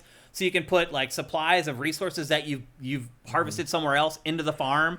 Or you can use equipment, like I was talking about, plows, and that'll increase output as well. So, again, this is not a combat-heavy 4X strategy game. It really is all about resource management and expanding your empire through non-violent means. So, if you're the type of person who... It doesn't look as good as I hoped. My new PC, I still am disappointed that the games that I'm playing are not looking that much better than I thought that they would. Go play Cyberpunk. Yeah. For God's sake. But I don't know. I feel like every game I play, I should be like, wow, okay. Like, I spent a lot of money on this, and it's worth it. Like, Well, go try to run this on your old one. Oh, yeah. It wouldn't run at all. No. Yeah, it wouldn't run at all. Yeah, the zoom level's pretty good. The map, not great. It doesn't show you as much as you would, at least... I just like that I don't have to put every building where every... Man, I have to hand place things to make it look like an actual city. Nope. You don't have to do that at all. But I'll say this. When you do, on the occasion, conquer someone else's territory... Their territories are a disaster. Like, you have to go in and basically level them and rebuild everything. The AI in this is not great. I think that's the problem. I think that's why you're not in as many conflicts, because I don't think the AI is smart enough to know, hey, I should probably attack right now. And that doesn't surprise me. This is the first entry in this series. It takes a while to build that stuff up. Civ probably has AI in its code from Civ 3 still. So, this will get better over time. I do feel like it's managed to find its own niche, though, which is hard in this genre. Like, I often ask myself, like, why? Why does this 4X strategy game exist when Civ exists? Because Civ kicks the crap out of most other 4X strategy games, and they don't try anything different. This does. And so that's why I feel like if you like 4X strategy games, you want to try something that isn't Civ, I think this is probably one of the better options on the market. It's called Ara History Untold. It's only for PC, despite what I have in the upper third there. It is only available for PC, but as Matt pointed out, it is on Game Pass as well. If you want to give it a go and check it out for free, you can absolutely do that if you are a Game Pass subscriber. Would I buy this game full price? Probably not. Like, I played this for a few days, and then all it did was make me want to go back and play Civ. It seems like a very good Game Pass Yeah, game. It actually is really good for Game Pass. Because I don't think that they should not pursue a sequel for this. Like, there's enough... The foundation's there. And if they do build upon it, it could become something very special. So I do hope that they make a sequel, and putting it on Game Pass guarantees it will have a big player base, and that the chances of that happening, therefore, will increase. So I agree with you. I think it's smart that they put it on Game Pass, and if you're a Game Pass subscriber and you like 4X strategy games, I absolutely recommend going and giving it a shot. Vincent brings up Humankind, which we talked about not that long ago, and he's talking about how Civ is copying Humankind. Humankind, I believe, also had that era thing where you didn't have to jump to the next era right away. I think so.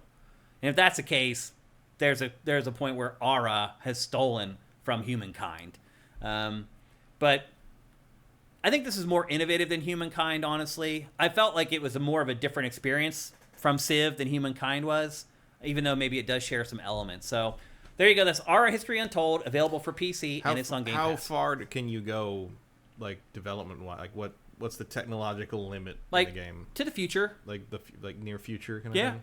Yeah. Like the trailer that we showed before showed like a bunch arcologies of kind of thing. Mm-hmm. Yep. So there you go. Can you go to the moon?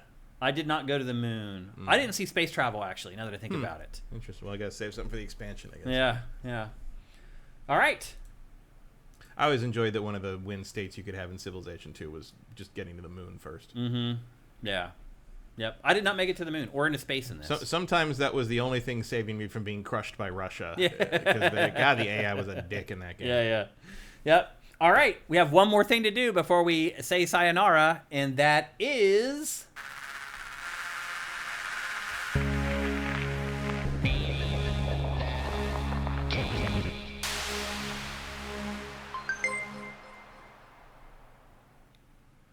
That's right, Sifters. It's time for Name That Game, where I show you 5 screenshots from a video game, and you try to guess the name of the game before this guy. This guy won last week for the first time in quite a while.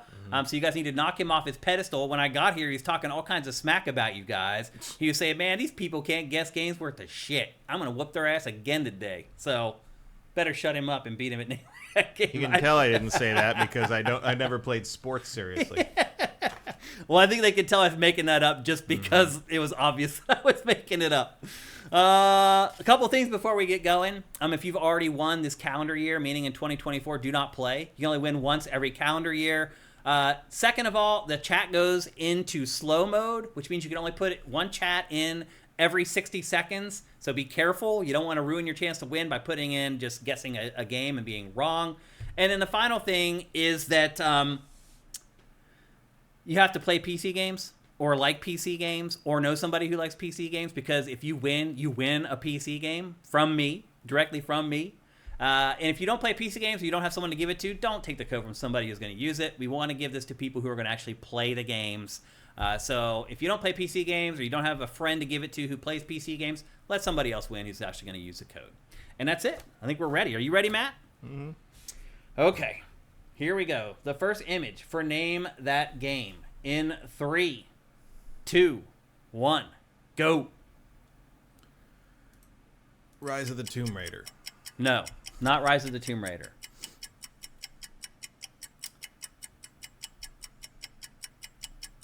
Diablo 4, no. That's a good guess, though. As always, just the ground texture for the first image. Either you're going to get it or you're not. I don't think there's anyone who stares at stuff like this for a long time and gets it. Red Dead 2, no. Frostpunk, no. That's a good guess, too. Mass Effect Andromeda, no. That's a good guess, too. And Lost Planet, that's a good guess. Resident Evil 8, no. Red Dead Redemption 1, no. That would be very clever of me. Throne and Liberty, no. It'd be rather psychic of you. Yeah, it would be. Absolutely. Halo 2, no. Any other guesses before we go to the second image? Going once. Going twice. Sold. Okay, here's image number 2. In 3, 2, 1, go. Big clues there. You could easily get it from this. Last of Us Part 2, no. From X-Lord Xerxes.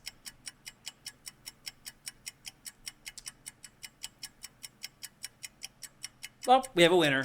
Erebus Jones got it. It is, in fact, Deathloop. Great job, Erebus Jones. Yep, that was a really stupid image for me to put in the second one. It's like when I do these on my computer screen, they look one way, and then I bring them in here sometimes and look at them in the show, and I'm like, oh, crap. That's going to definitely give it away. Here's the third image. Here's the fourth image. I think that one, anyone who played Deathloop would have got it from that one. And then here's the fifth image.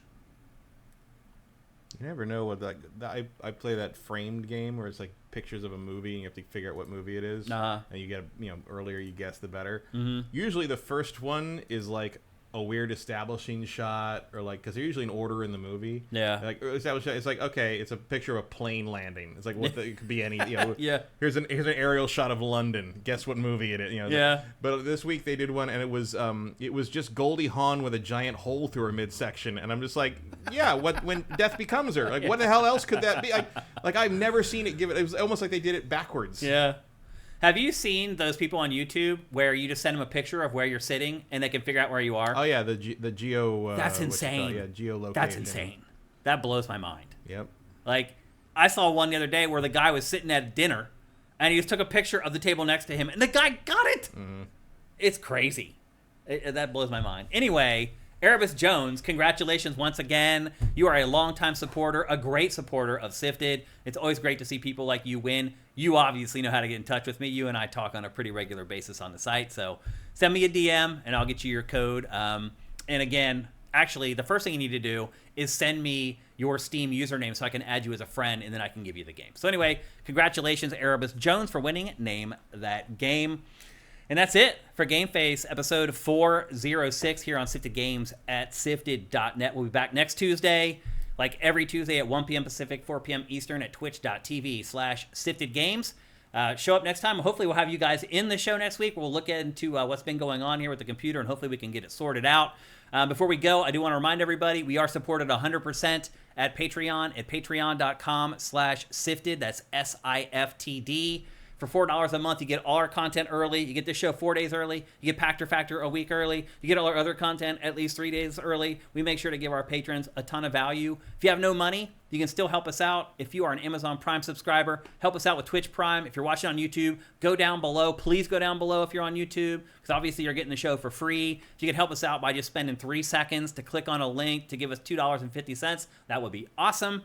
And if you don't have that, you can still help us. Review the show, leave comments on the show, review the show on podcast services, comment on episodes on Spotify. We hardly ever get comments on Spotify. Tons of viewers, but hardly ever any comments. That you can stuff. Comment on Spotify? Yeah. That might be, boy, I didn't even know you could do that. Yeah, I get alerts like every once in a while saying, hey, blah, blah, blah, commented on this episode. And a lot of times it is just like, great show or whatever. But all that stuff matters. It all ties into the algorithm. The views of this show on YouTube are going up. And it's all because you guys have started leaving comments. Even if it's just like, great podcast, 2 words. It makes a difference in the algorithm. So if you don't have any money, I've seen it in my algorithm recently. And That's good. I didn't used to. That's great. That's what we're all about here. So it's making a difference. Cinetike says just uninstall the G-Hub bloat. I think that's the first thing I'm going to do. I think that might have been the problem. Vincent says for some reason you can only rate on the Spotify app, not the website. Thanks for that. That would explain it. I use the website. Yep. Thanks for that insight, Vincent. We appreciate it. So thanks to you guys for showing up on a Tuesday afternoon to watch Matt and I talk about awesome video games. We'll see you next Tuesday. GameFace is up and out.